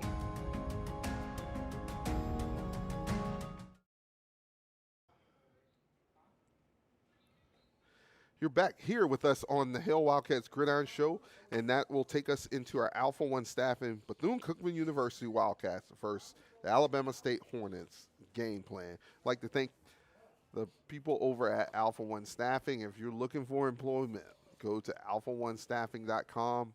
They do have some great jobs out there for you, statewide and nationwide. Guys, what do our Wildcats have to do to beat the Hornets on their homecoming? The first thing we got to do is win first downs. And what I mean by that is we got to limit the amount of yards they get on first down. We want to keep them between 1 and 2. Because if they can't run, they get out of rhythm. And if they get out of rhythm, then they're going to be all over the place. So Then they got to start throwing. They got to start throwing. That's exactly what we want them to throw. What else? Force obvious pass or scrambles to get pressure on the quarterback. We got to get pressure. We cannot let him be comfortable in the pocket. We got to put pressure on him. Got to put pressure. Yeah, we might have to. I know Coach don't like to do it. We might have to blitz every once And in a load while. the box up sometimes. Yeah. You know, force him into something that he does well, but we got good people back there too. Yeah. Then, if our, as we spoke about, if our defensive linemen are active, you know, their offensive line has to protect body. They have a decent sized offensive line. I mean, everyone, you know, registers about 300 pounds across the board. And, you know, but we faced that this past weekend. Well, this weekend and against Yeah, Miami and you're everybody right. else. South Carolina State, you know. So, they're just not new to us in that regard. But I think the key to this defense is the safeties got to communicate shifts in motion. They got to let people know. Yeah, we got to talk in the back They end. gotta talk. You got to talk big time. I mean, because this team is just as good as we are offensively. Yeah. Yeah. They One of the biggest things is we have to protect the ball. When Well, we're that's on the offense. first thing I was going to start Yeah. to say. We got to play clean. Yes. We must not have any turnovers in this football game. We've got to play. We can't give them anything cheap, No. anything short. And it's to me, it's okay if we go into the ball game and it's close at the end. I really want to get it. Right, I want to right, get it to the fourth right. quarter. Pressure's on them, not on us. Yes. We're playing with house money. Because Okay? they haven't been in a situation No, they as haven't such been in this one of year. those. They haven't been in one of those situations. But we've got to play clean. And I guess I'm having flashback to South Carolina State. We got to answer the call at the kickoff. Yes. We can't wait to start playing in the second or third quarter. We've got to come out, and I think we will do these things. We've got to come out right away, and we got to be ready to play, whether it's on offense or defense. And I think they're going to have some distractions because it's homecoming. Exactly. As it always is. Yeah. But we need to just be able to stay patient with what Coach Pimp's going to call on offense. Daryl, some kind of way defensively, we got to sink a safety down every now and then into the box. You got to make him think. You got to make him think. At least on the early downs. Yeah. Right. You got to make him think. At least on the early downs, because you can't give them a light box. No. No, not at all. Because they will just continue to gouge, and that's what they did to FAMU. They just gouged FAMU. That's it. It wasn't run away No. where it's just like, okay, you don't want to score? All right, we'll go do it for you. Right, literally. Yeah. That's when the separation came. Yes. Simply because Florida A&M's defense didn't play bad. They just were out there all day long. Right. Yeah. Right. They got no help from the offense. Yeah, the offense was terrible. Yeah, so I'm counting on us to be able to move the football and present some problems for them in that regard. And I truly hope that we go with some 4 wide sets, double slots, and I'd like to see some RPO. Let Cam. I like it when Cam gets hit. When he gets hit, he gets into the game. He sure does. He's ready to go. It's almost like it's almost Wake like it up. Okay. Yeah, wake it almost up. like WWE. Yeah, that's right. Yeah. That he needs one of those, He to does. get going. He does. And I think another critical thing for us, if we can stay balanced and run and pass the football, we will create problems for them. Yes. We will We want to create keep problems. we want to keep their defense on the field with long drives. Exactly. That's what we want to do. Exactly. And keep the ball away from their offense.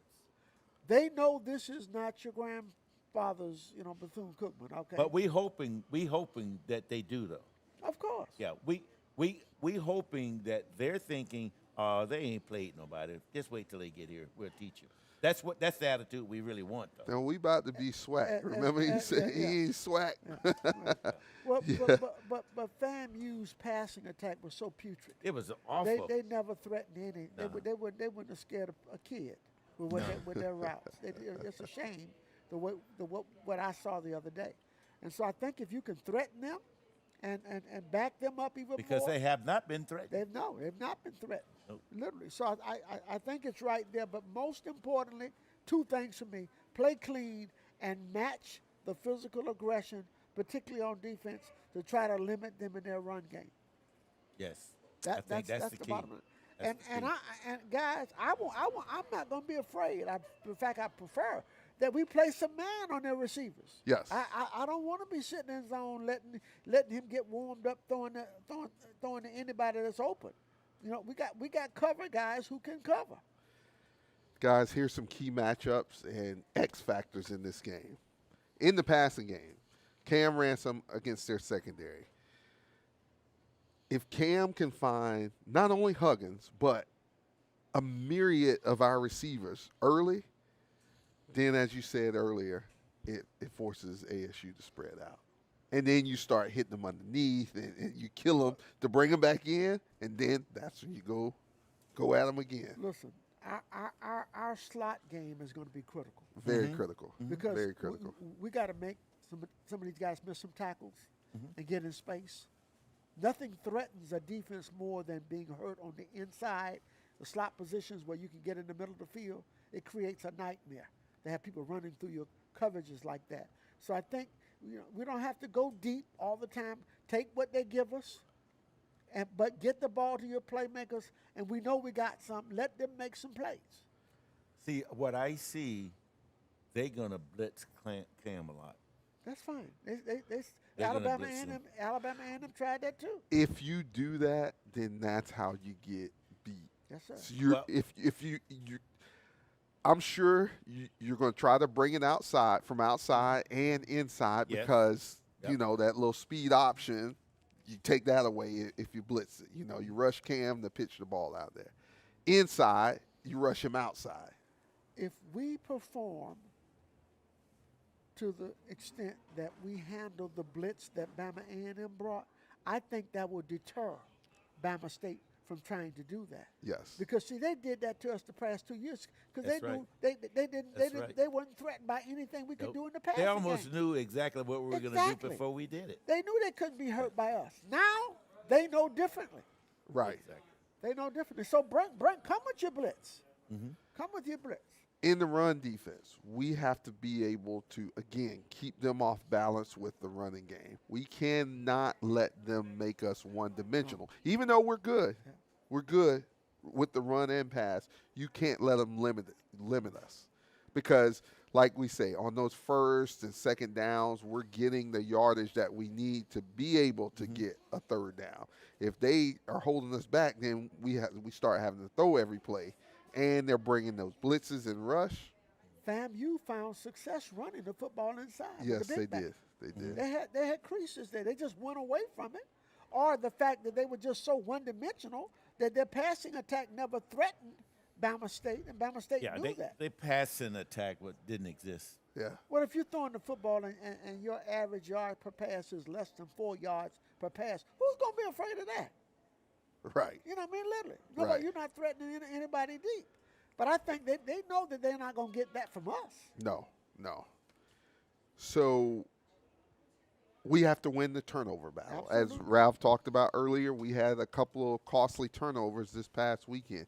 You can't have any of that. Well, We we can't got have to any of win that the this Saturday. turnover battle, and we need to win the special teams battle. Got to Yes. flip the field We on can- them. right. Gotta definitely flip the And we field. need to be able to get some yardage in the return game. Yeah. Definitely. I mean, literally, Bomb, Malik. We need to have some threats back there running kicks as well as punts. Mm-hmm. Guys, our keys to winning this game, we got to have clean quarterback play. Right. And what does that mean? No turnovers, no turnovers. interceptions. None.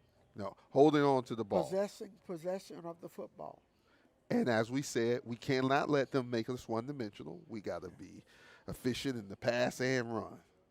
Well, the weather is supposed to be better there than it is in Daytona. Right, okay? 'Cause right, it's not definitely, supposed to be raining up definitely, there. definitely. But it's going to be pouring in Daytona, so it should be a great track for having a football game. Yes. Get them off the field after third down. That's what I'm saying.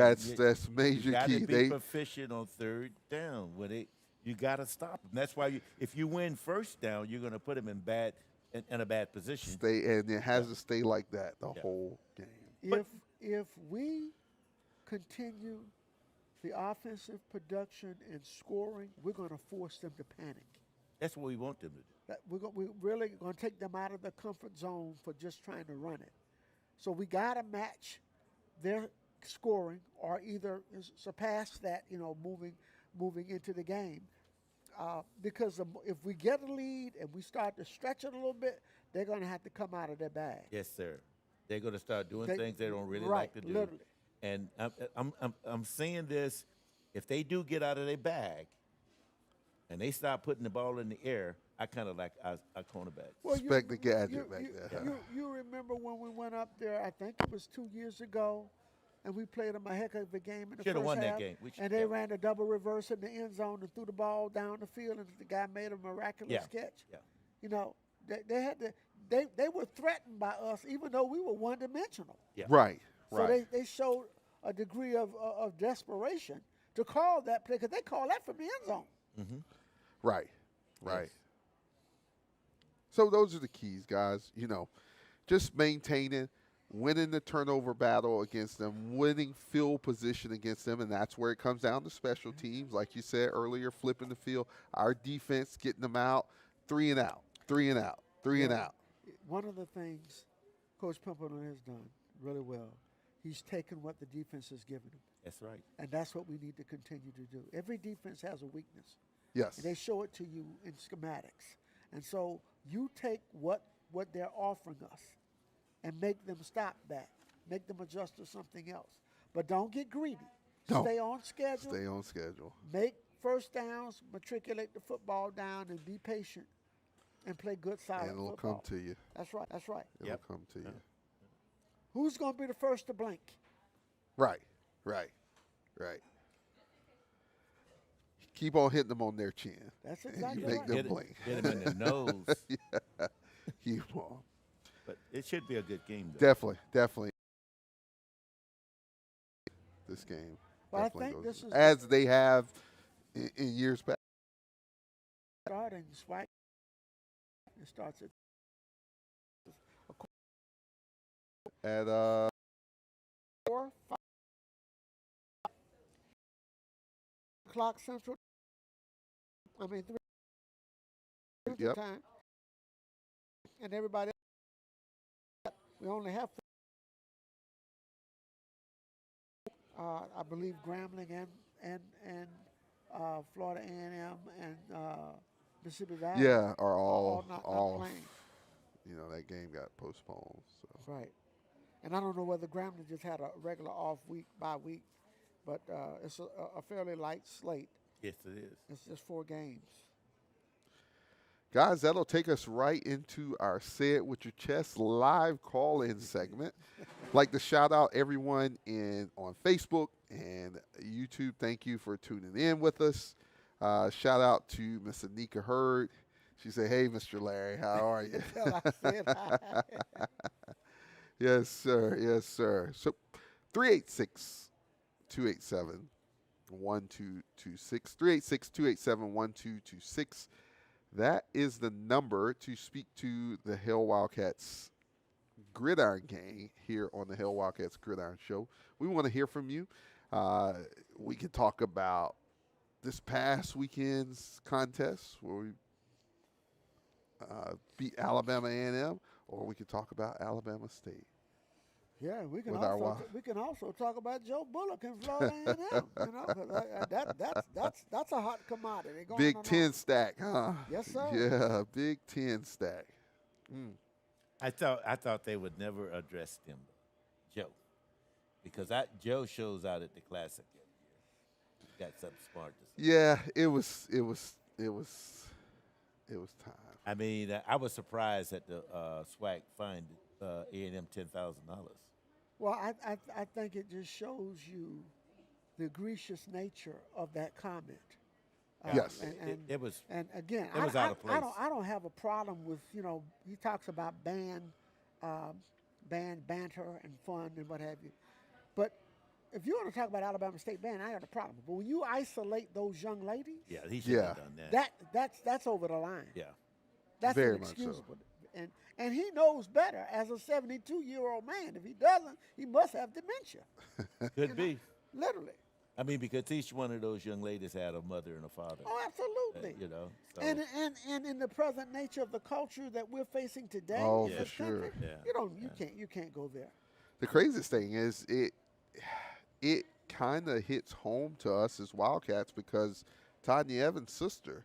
Is she still on that team? No, she just graduated, but yeah, she was definitely a honeybee. She was so a honeybee, yeah, exactly. And that's the reason she attended Alabama right, State. right, 'Cause definitely. She wanted to be a honeybee. Yes, indeed, yes, indeed. Caller, you're on the Hail Wildcats Gridiron Show. Welcome.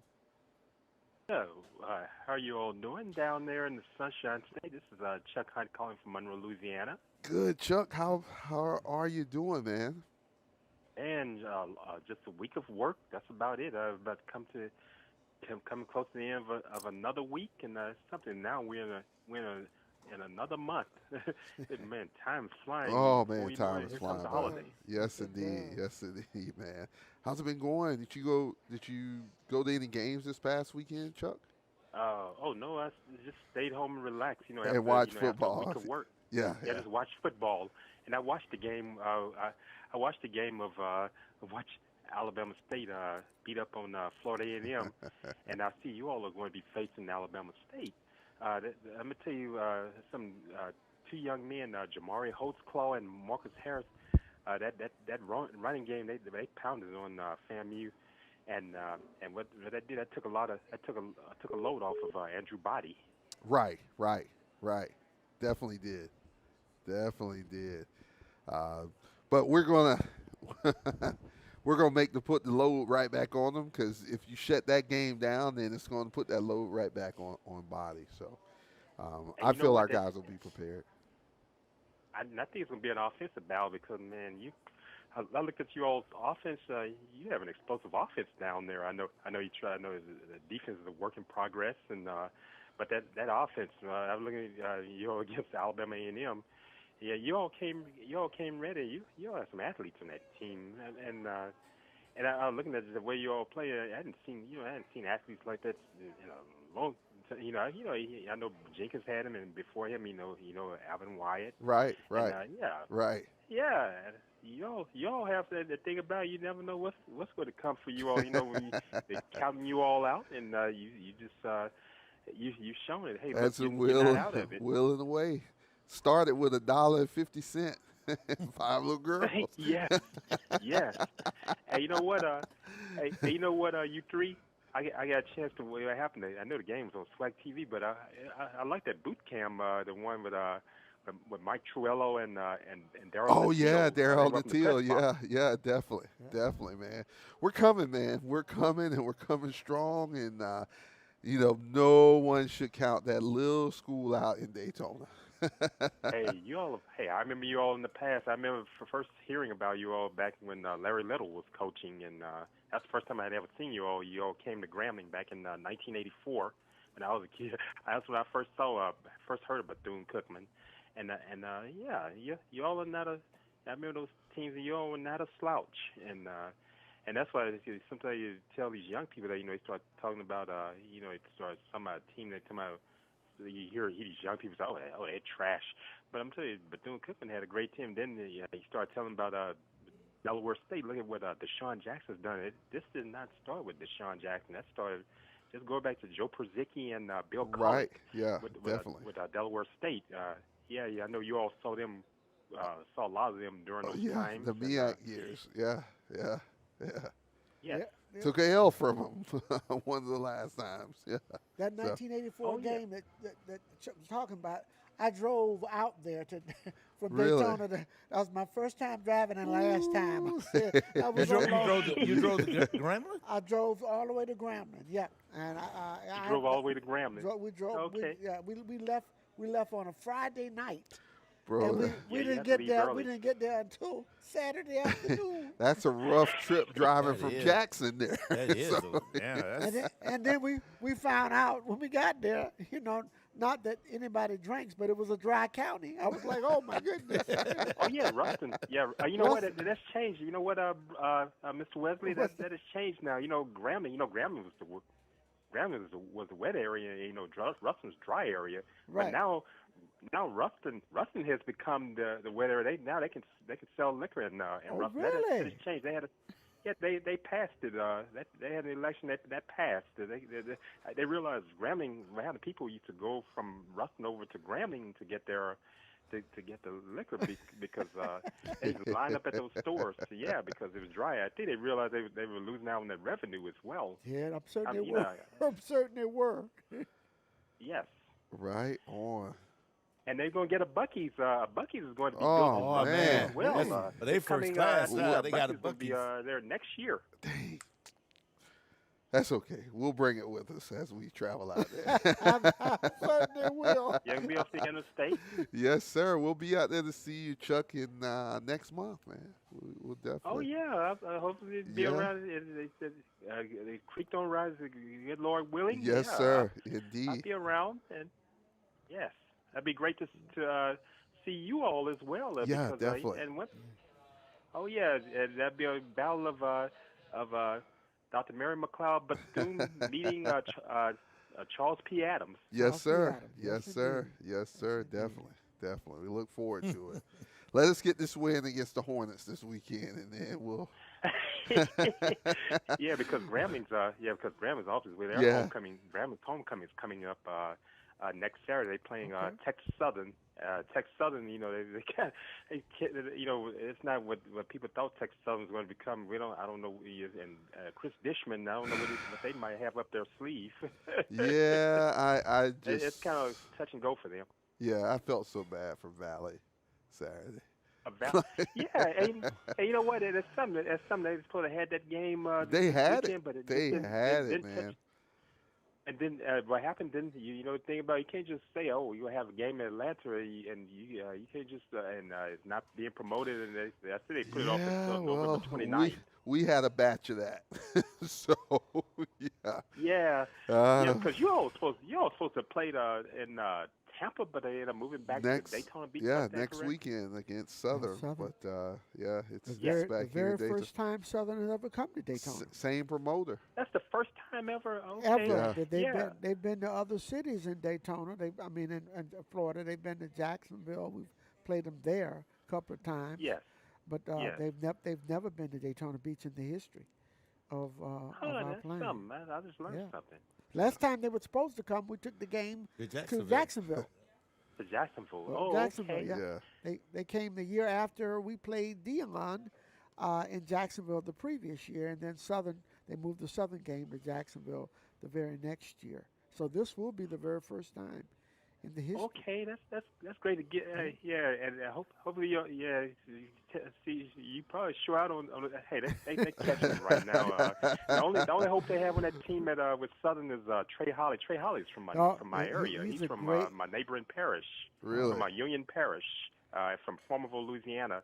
See, I'm in Washita Parish, where Monroe, Louisiana is located. Okay, in Monroe. Okay. Yeah.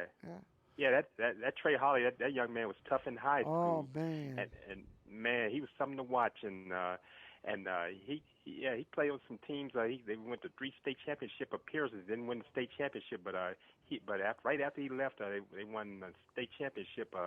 That coach, tough as nails coach, Joe Spatafora. He coaches no matter the weather. He coaches in his shorts. And with his jacket on, he's from Spatafora's coached 2 state championship teams. I mean, his team's tough.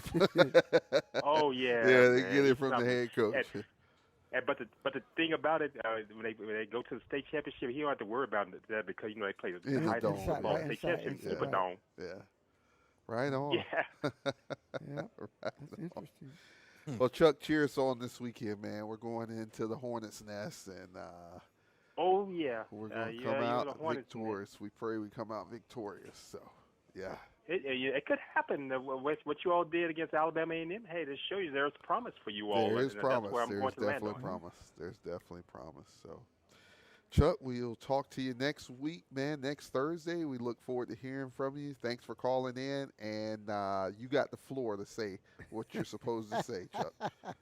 Oh, are you talking about? Oh yeah, and Mr. Wesley, I know you're going to be bringing your food. Like I said, my parents You know they that. had to go get their food to get home. You know that. Yeah, Hail Wildcats. Hail Wildcats. Wildcats. Yes, sir. Thank Thanks, you, Chuck, Chuck. and we'll All talk right, next you all Thursday, take man. care. Take God care now. bless. All Yes, right. sir. Good night. 386-287-1226, 386-287-1226. That is the number to call in to the Hail Wildcats Gridiron Show. And when we get to that game, we got to talk to the Grambling game that Thursday night. We got to talk to Chuck about what we're going to eat when we get there. Okay. So we hope we have some great New Orleans or Louisiana cuisine once we get there. Well, I might have went on big turkey leg eaters, but buddy, I saw some of the biggest turkey legs I've ever seen in my life when we played out at Grambling 4 Boy, years look ago. at here. Woo, they were some big ones. Man, I'm going to tell you, you got good turkey legs. So. Prairie Prairie View. View. Oh, man. Yeah, Grambling might give them a run for the money. I'm telling you. They get you way out there in Prairie View, not knocking it, but I mean, it's well worth it. And you get to park anywhere where you want, as long as you got your sign. So the object of that game is to take your Sharpie with you. Yeah. Take it with you. Take your Sharpie with you. Nobody don't say nothing. We just gonna Nice people out yes, there. yes. Very nice people at Prairie View. 386-287-1226. 386-287-1226. That is the number to call in to the Hail Wildcats Gridiron Show. And we're pumped up. We're fired up for this Saturday's game. One game at a time. One game at a time. We face the Hornets this Saturday, 2 p.m. Central for ASU homecoming there in Montgomery, Alabama. As I said, we will be taking a bus to Montgomery. That bus will depart Daytona at 5 a.m. Saturday morning from Home Depot on ISB. If you're interested in jumping on, let's go wildcats.org/fanbus2 ASU. It is up on the screen right now. So looking forward to having you on there and enjoying yourself. It was they did say something to you, Larry, on Spaces the other night, and I'll just repeat it so you won't have to. They told Larry if he was riding the bus, Ralph, he had to stop up in the. That's what they said. They said come past row 6. Yeah. Oh my goodness! Go past row 6. You can't go past row 6. You know how they have them special stores, and you got to have a card to go in that part of the store. Yeah. That's how it is. You can't get in the ghetto without that card. Well, I know that Jerry is a minister, but why they want to limit me today? Why do they want me to come in? That sounds like Ralph. He holding that against me because I went to Mother Hunt. He went to B. Foster. That's all they do. That's why he holding that against me. Oh, man. Oh, my God. Caller, you're on the Hail Wildcats Gridiron Show. Welcome. Hey, what's up, Daryl? This is Bobby. Hey, Bobby. How's it going, man? Yeah. Man, I didn't see you at the game Saturday, but I met Ralph. Nice to meet you. Ralph, Bobby met you Saturday. He was glad to meet you. So that means you were on your best behavior, Ralph. I'm proud of that. We was winning. Yeah. He's right. Bobby, he's right. We were winning, so that's why, boy. If you catch him when we're not winning, you're gonna hear him talking in tongues, okay? Yeah, unfortunately, Bobby, I had a prior commitment that out of town for a little bit over the next few weeks. Wherever I am, I'm cheering on my Wildcat. Yeah, definitely. Yeah, that's good. In my opinion, and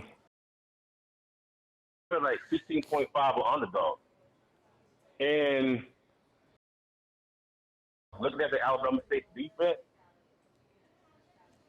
they really didn't complain about it.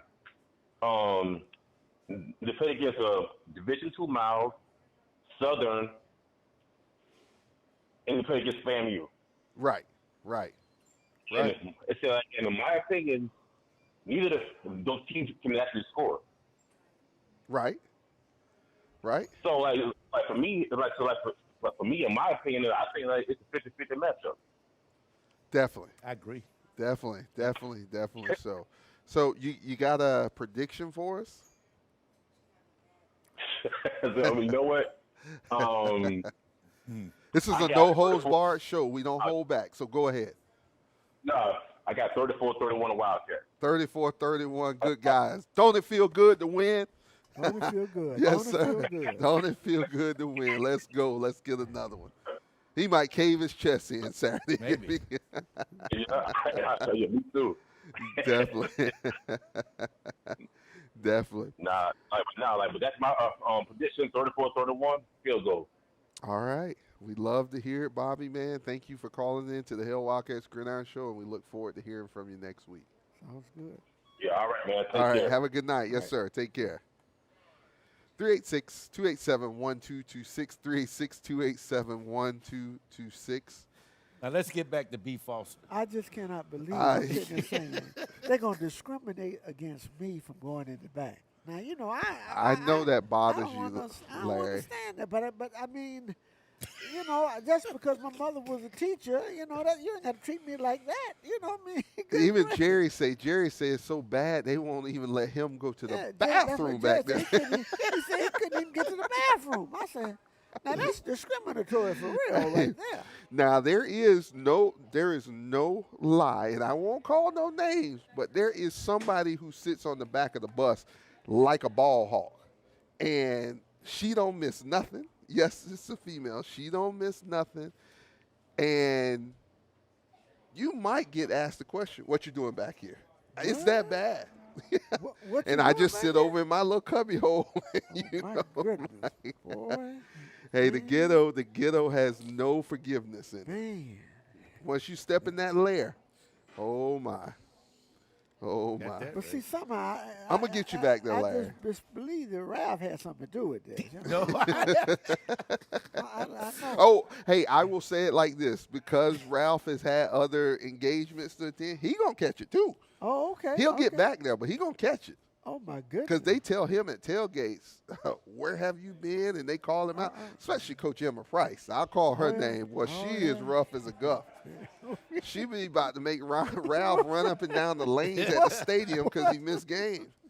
I'm telling you. You got Ralph doing steps. Huh? What? It's crazy. They were headed here tonight, but they said, you saw that? Down Beach Street. Yeah, Wildcats go through water too, ladies. So let's go. Water everywhere, though. Yeah.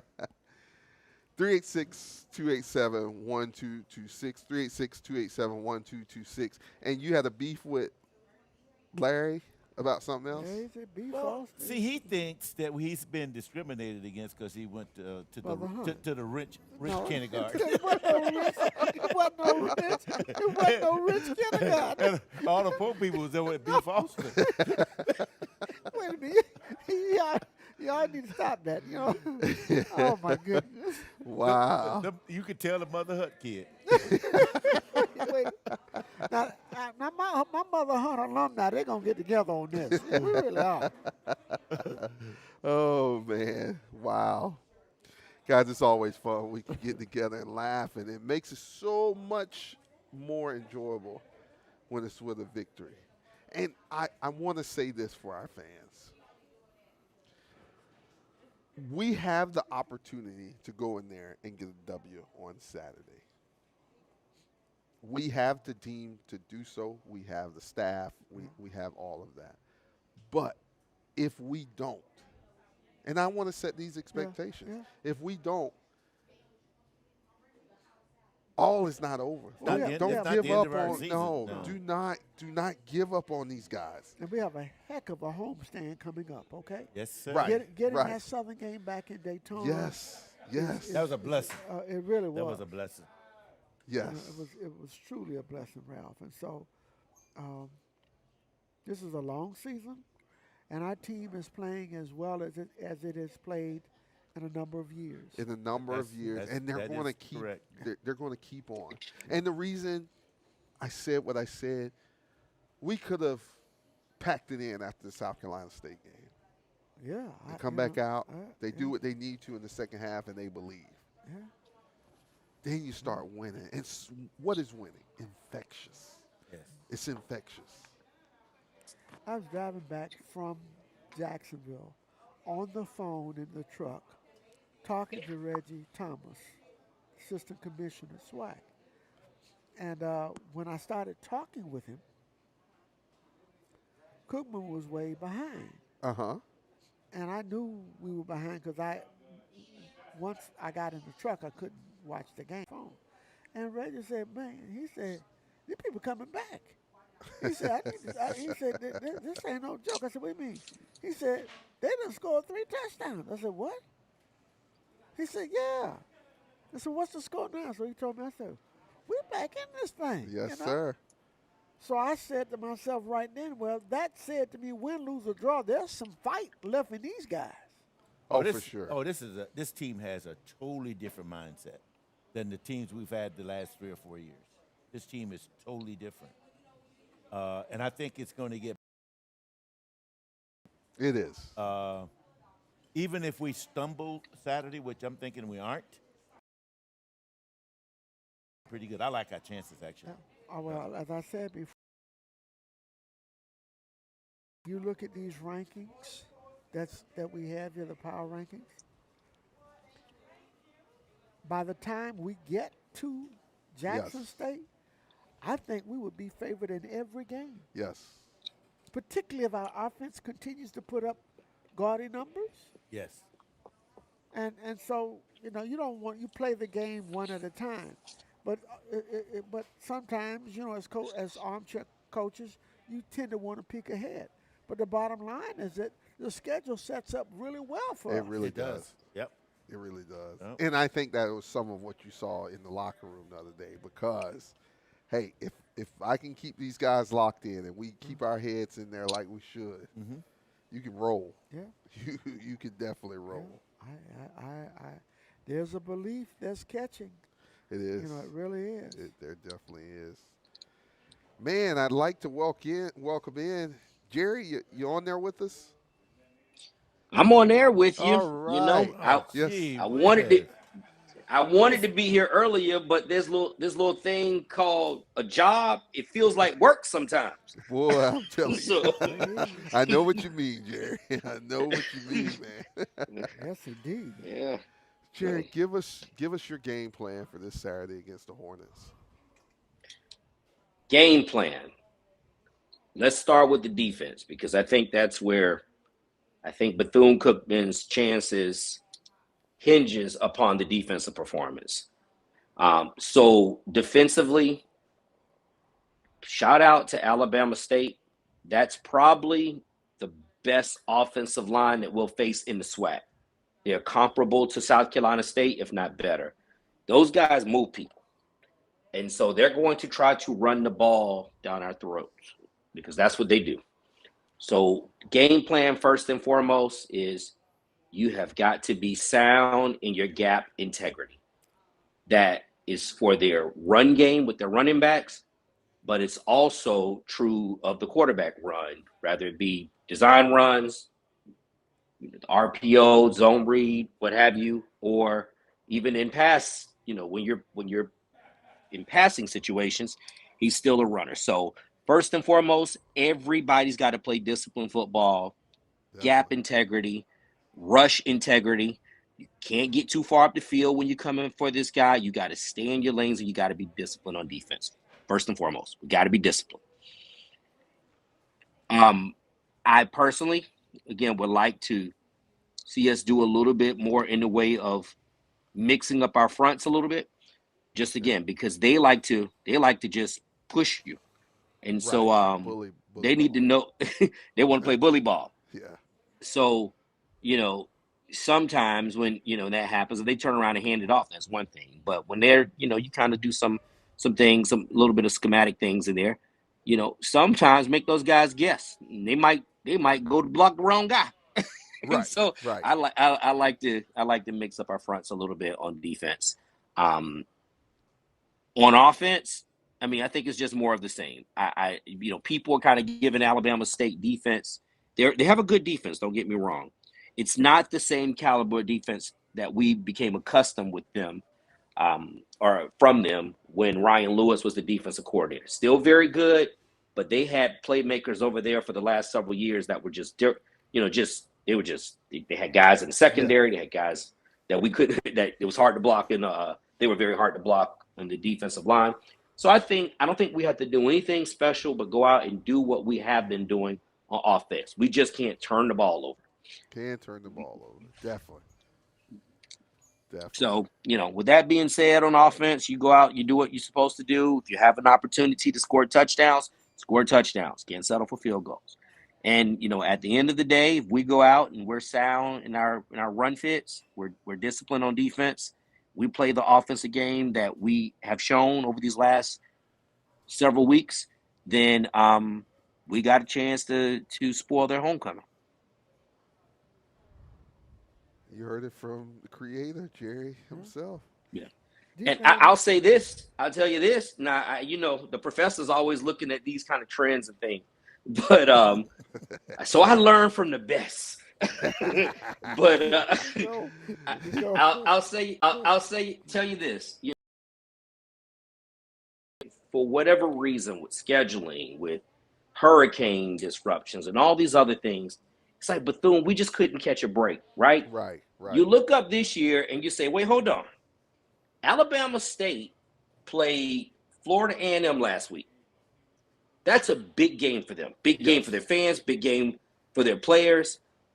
Team they hadn't beaten in, 4 or 5 years. So that's a juiced up game for them.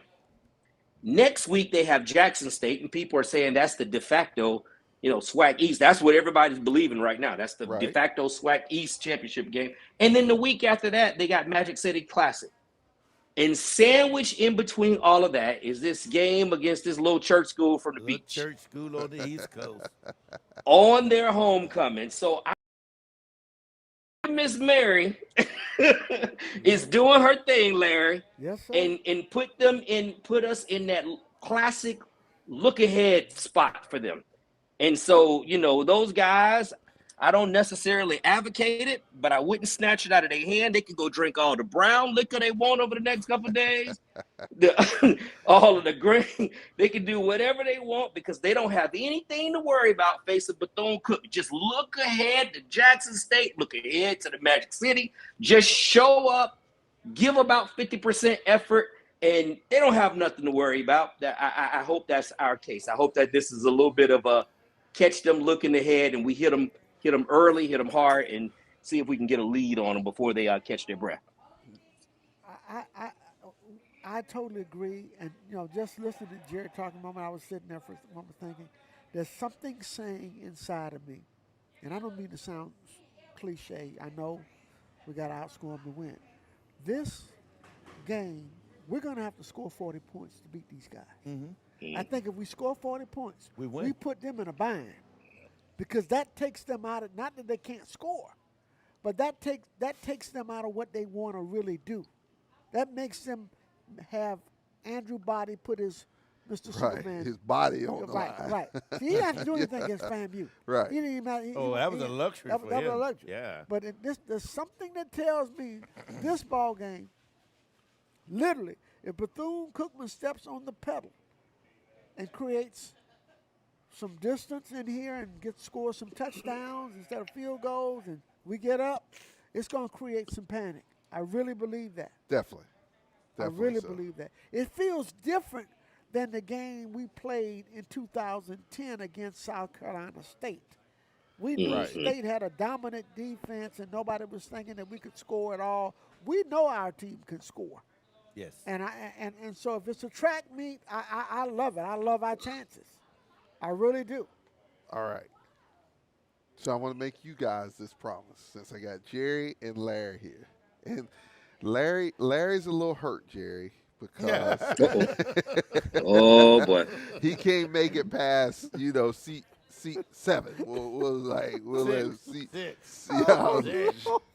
Ralph say 6, but I was gonna let the man at least get to 7, sniff it a little bit. Y'all act like I want to be the bus driver.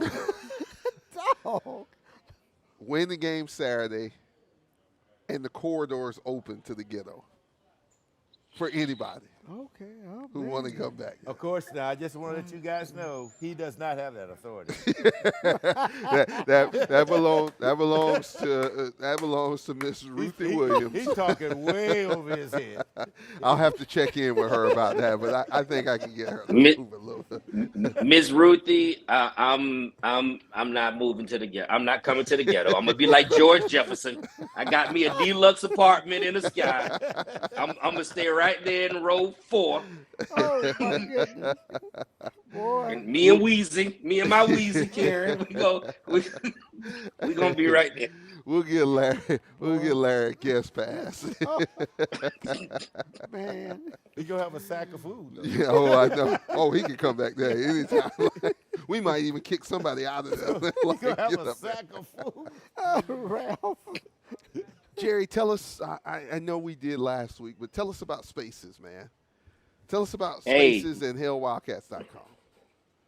Listen, we'll start with HailWildcats.com because that's really my baby. Yeah. And so listen, man, good stuff over there. We try to present the game and articles from a fan's perspective. We try to be professional, try to be objective, so it's not just a bunch of not a bunch of emotion over there, but try to do it through the lens of what our fans are thinking and seeing and just kind of the general consensus and present it that way. So if you want to get, a different perspective, it's not just all numbers and statistics and that sort of thing. It's more of what we feeling, how we looking at the game, but if you want to read articles from a fan's perspective, go to hailwildcats.com. You can comment on it. You can let us know what's going on. You can let us know if you like it. You can let us know what you're feeling, and we'll try to communicate that in future articles. So hailwildcats.com. So come find us, come support us, share it, tell other people like it, and comment on Spaces on Sunday nights over on Twitter, formerly Twitter, now X. Then it's just a good time. We kind of do this for about an hour and a half, 2 hours. You never know what you're gonna get because again, it's not just Bethune fans. It's directed towards Bethune fans and it's presenting it from our angle. But you get fans from all SWAC teams. FAMU fans, Alabama State fans will be there. Just people drop in, drop out. Sometimes administrators of universities and coaches. And so it's just really just it's organized chaos. But it's done in a good way. Everybody gets to speak their opinion and talk about what they like, what they don't like. You get a little bit of trash talk, a little bit of X's and O's, a little bit of camaraderie, a little bit of hate, just a little bit of everything over there. It's just a fun time. Couple team chants and stuff like that, where we have to block people out. Yeah. Where did Scotty get Little Bill from? How did he arrive at that? I'm like, wait a minute, I'm turning this around. He says Coach Woody looks like the cartoon character Little Bill from the old Disney Disney show, and so and so No, every time when he come on our show, we don't let him do that, get loose. But he might try to sneak it in, but we don't. We give him we push back. We have to defend our coach. So Jared, quick on that button, boy. Yep. We give people space, and then if it gets disrespectful, that's when we already try to overtalk everybody just because they're being inconsiderate. That's when we just go ahead and move to the next person. And things simmer down, we open it back up. I'll say this: you want to know how well Coach Woody is starting to prove a lot of people wrong, and people who were detractors are now starting to say something's going on in Daytona. And I'm telling you right now, if he pulls this thing out on Saturday, him and the guys, then forget about it. Listen, if we win, come to Spaces. It's going to be it's going to be unhinged. Yes. Definitely. It will be off the chain. I listened all other night.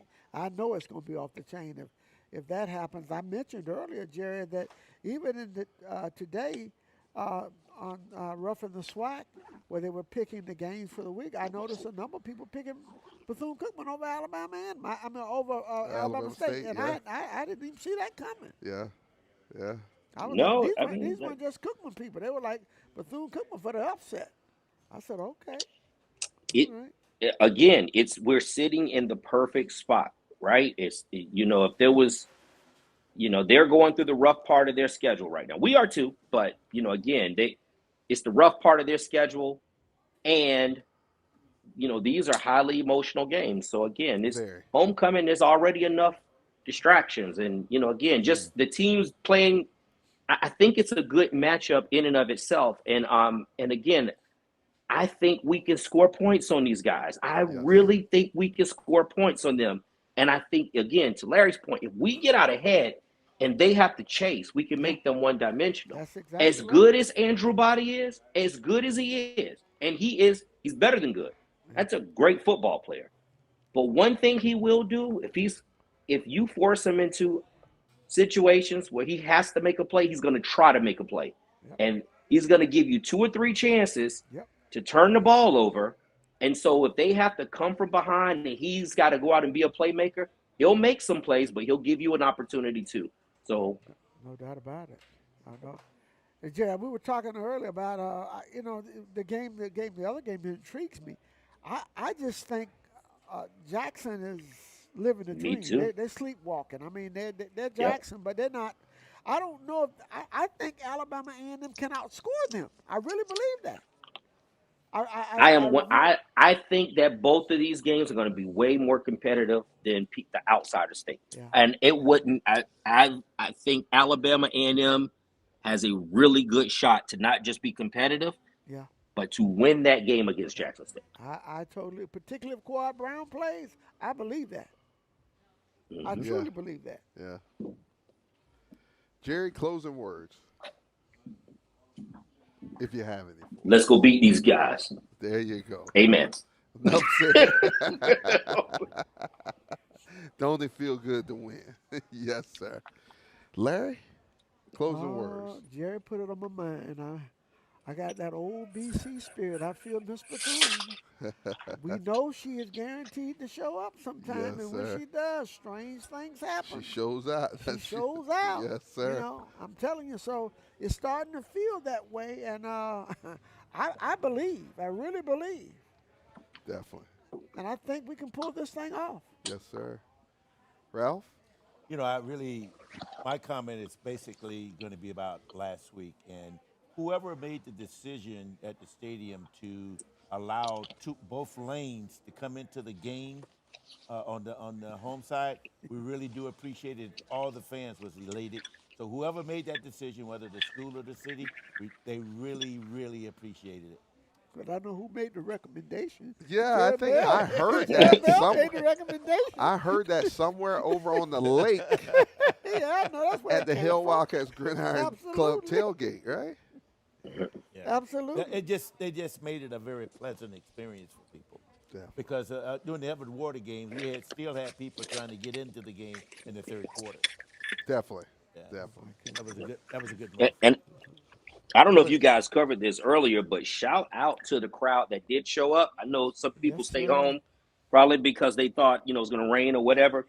But for those that were there, that was a very lively crowd that was engaged the entire game. And as Larry said just a minute ago, that was a crowd that believed. There was no apprehension, none of that anxiety.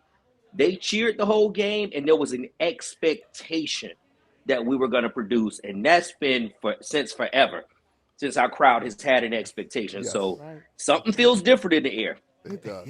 It does. Like you said, you walked out of that stadium excited. Okay, Definitely. We won before, but it's been a long time since there was some excitement. Yep. Literally. And it feels good. It feels good. Fans, we want to see you there. As I said earlier, our Wildcats go to Alabama State to face the Hornets this Saturday, 2 p.m. Central Standard Time. If you'd like to travel with us, we are taking a bus from Daytona. That bus will leave at 5 a.m. Saturday morning from Home Depot on International Speedway. You can go and book your seat now. www.letsgowildcats.org/fanbus to ASU. We'd love to have you travel with us. Let's go cheer on our Wildcats. It is their homecoming, one of their homecomings. And we want to be there to upset the Hornets of Alabama State. Yeah, Daryl, can I ask? Yes, sir. Can I ask Ralph one question? I know he said he said his final, but I have one more final from Ralph. Ralph, what do you have to say about the honeybees? One of our former players Todney Evans. Todney Evans' sister was on the Honeybees. She's actually riding the bus with us up there. And Yeah. mother, the last time we went up to Alabama State, was telling us how happy and proud she was to be a part of the Honeybees.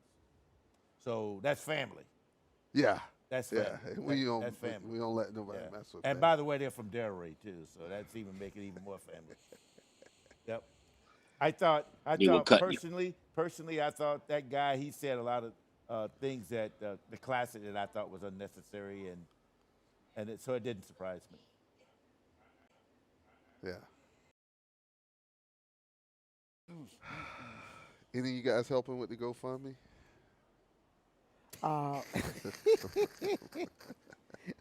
just had to put it out there. I'm certain the Duval County chapter of the Rattlers, the former band members, friends of mine, I know they're taking up big funds. Yeah. For Joe, free Joe Bullock, you know.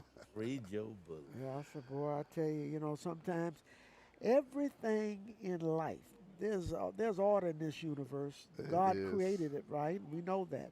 We heard Martin say it bends toward justice, the arc of the moral universe. Somewhere, Joe needs to realize that there's something called a shelf life. He's getting a little long in the tooth. It might be about time to go sit down because some of the things that he has. Easier. No, they're not. You're right, and he somehow is locked back in the 80s and 90s, and Yes. I don't think FAMU, because they see him as royalty, but I don't think he really understands the magnitude, the gravity. That was a fireable offense. Yes. Yeah. Yes. Literally. Because and not the first time. Well, I said time. it wasn't just mean spirited. Poorly. He did it because he had a lot to make. For me and for them to just say, oh, okay, he's apologized. To me, for his apology to be for real, what he said, and I told you this, Daryl, what he said in that stadium Saturday was equivalent to what Don Imus said about the That's rookies, right. Yeah. the nappy That's head. exactly what I said. Exactly. It was on the same line. Same level. Same level. Same level. But he was the African American man Right, singing. right, And Don, right. That's why I just can't let it go like that. And I'm happy that the commissioner and the SWAC staff did what they did. Right. Now I'm waiting to see, what Marva Johnson, if in fact she will do something. She said she was going to take accountability here. What they would do, I don't know. We'll see what happens. Well, she's not going to like paying that $10,000. No. It's just some crazy things. Two crazy things happened in the SWAC over these last few days with that, and then the postponing of the game in Atlanta, it being moved back to Mississippi Valley, which we knew that game was. It was said when we decided to cut ours, it was in trouble. But you and Jerry had called that 2 months ago. Oh, for sure. Oh, well, we definitely I don't know why you stay with it. Yeah. After same promoter, two of your other conference teams decide, okay, we're not going to do that. Well, on top of that, the guy who signed the contract was the former basketball player who was acting AD. He left. Right. So right. The new athletic director comes in. She doesn't know. She has to pick this up. Yeah. And she probably could have gotten an exit. There was something in there that could have gotten them out earlier. But they waited too late. Yeah. And so again, when that little sign popped up that the Mercedes-Benz dome said no event today for you guys, But maybe if that $237 million check would have cleared, they could have funded all of it themselves. But that's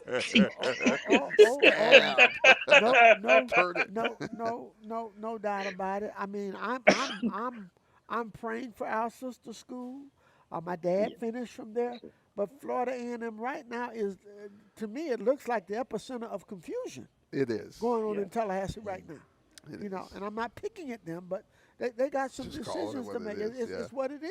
Yeah. So we'll see if there's any further action being taken by the university toward Joe or not. But I'm just glad that the conference did, What they did right. do something serious and make this real. Well, we gonna clap for the honeybees when we get there because Yes, we want. sir. We definitely are. We definitely are. Definitely. Fans, 2 p.m. Central Standard Time this Saturday. Our Wildcats take on the Hornets. Let's cheer loud.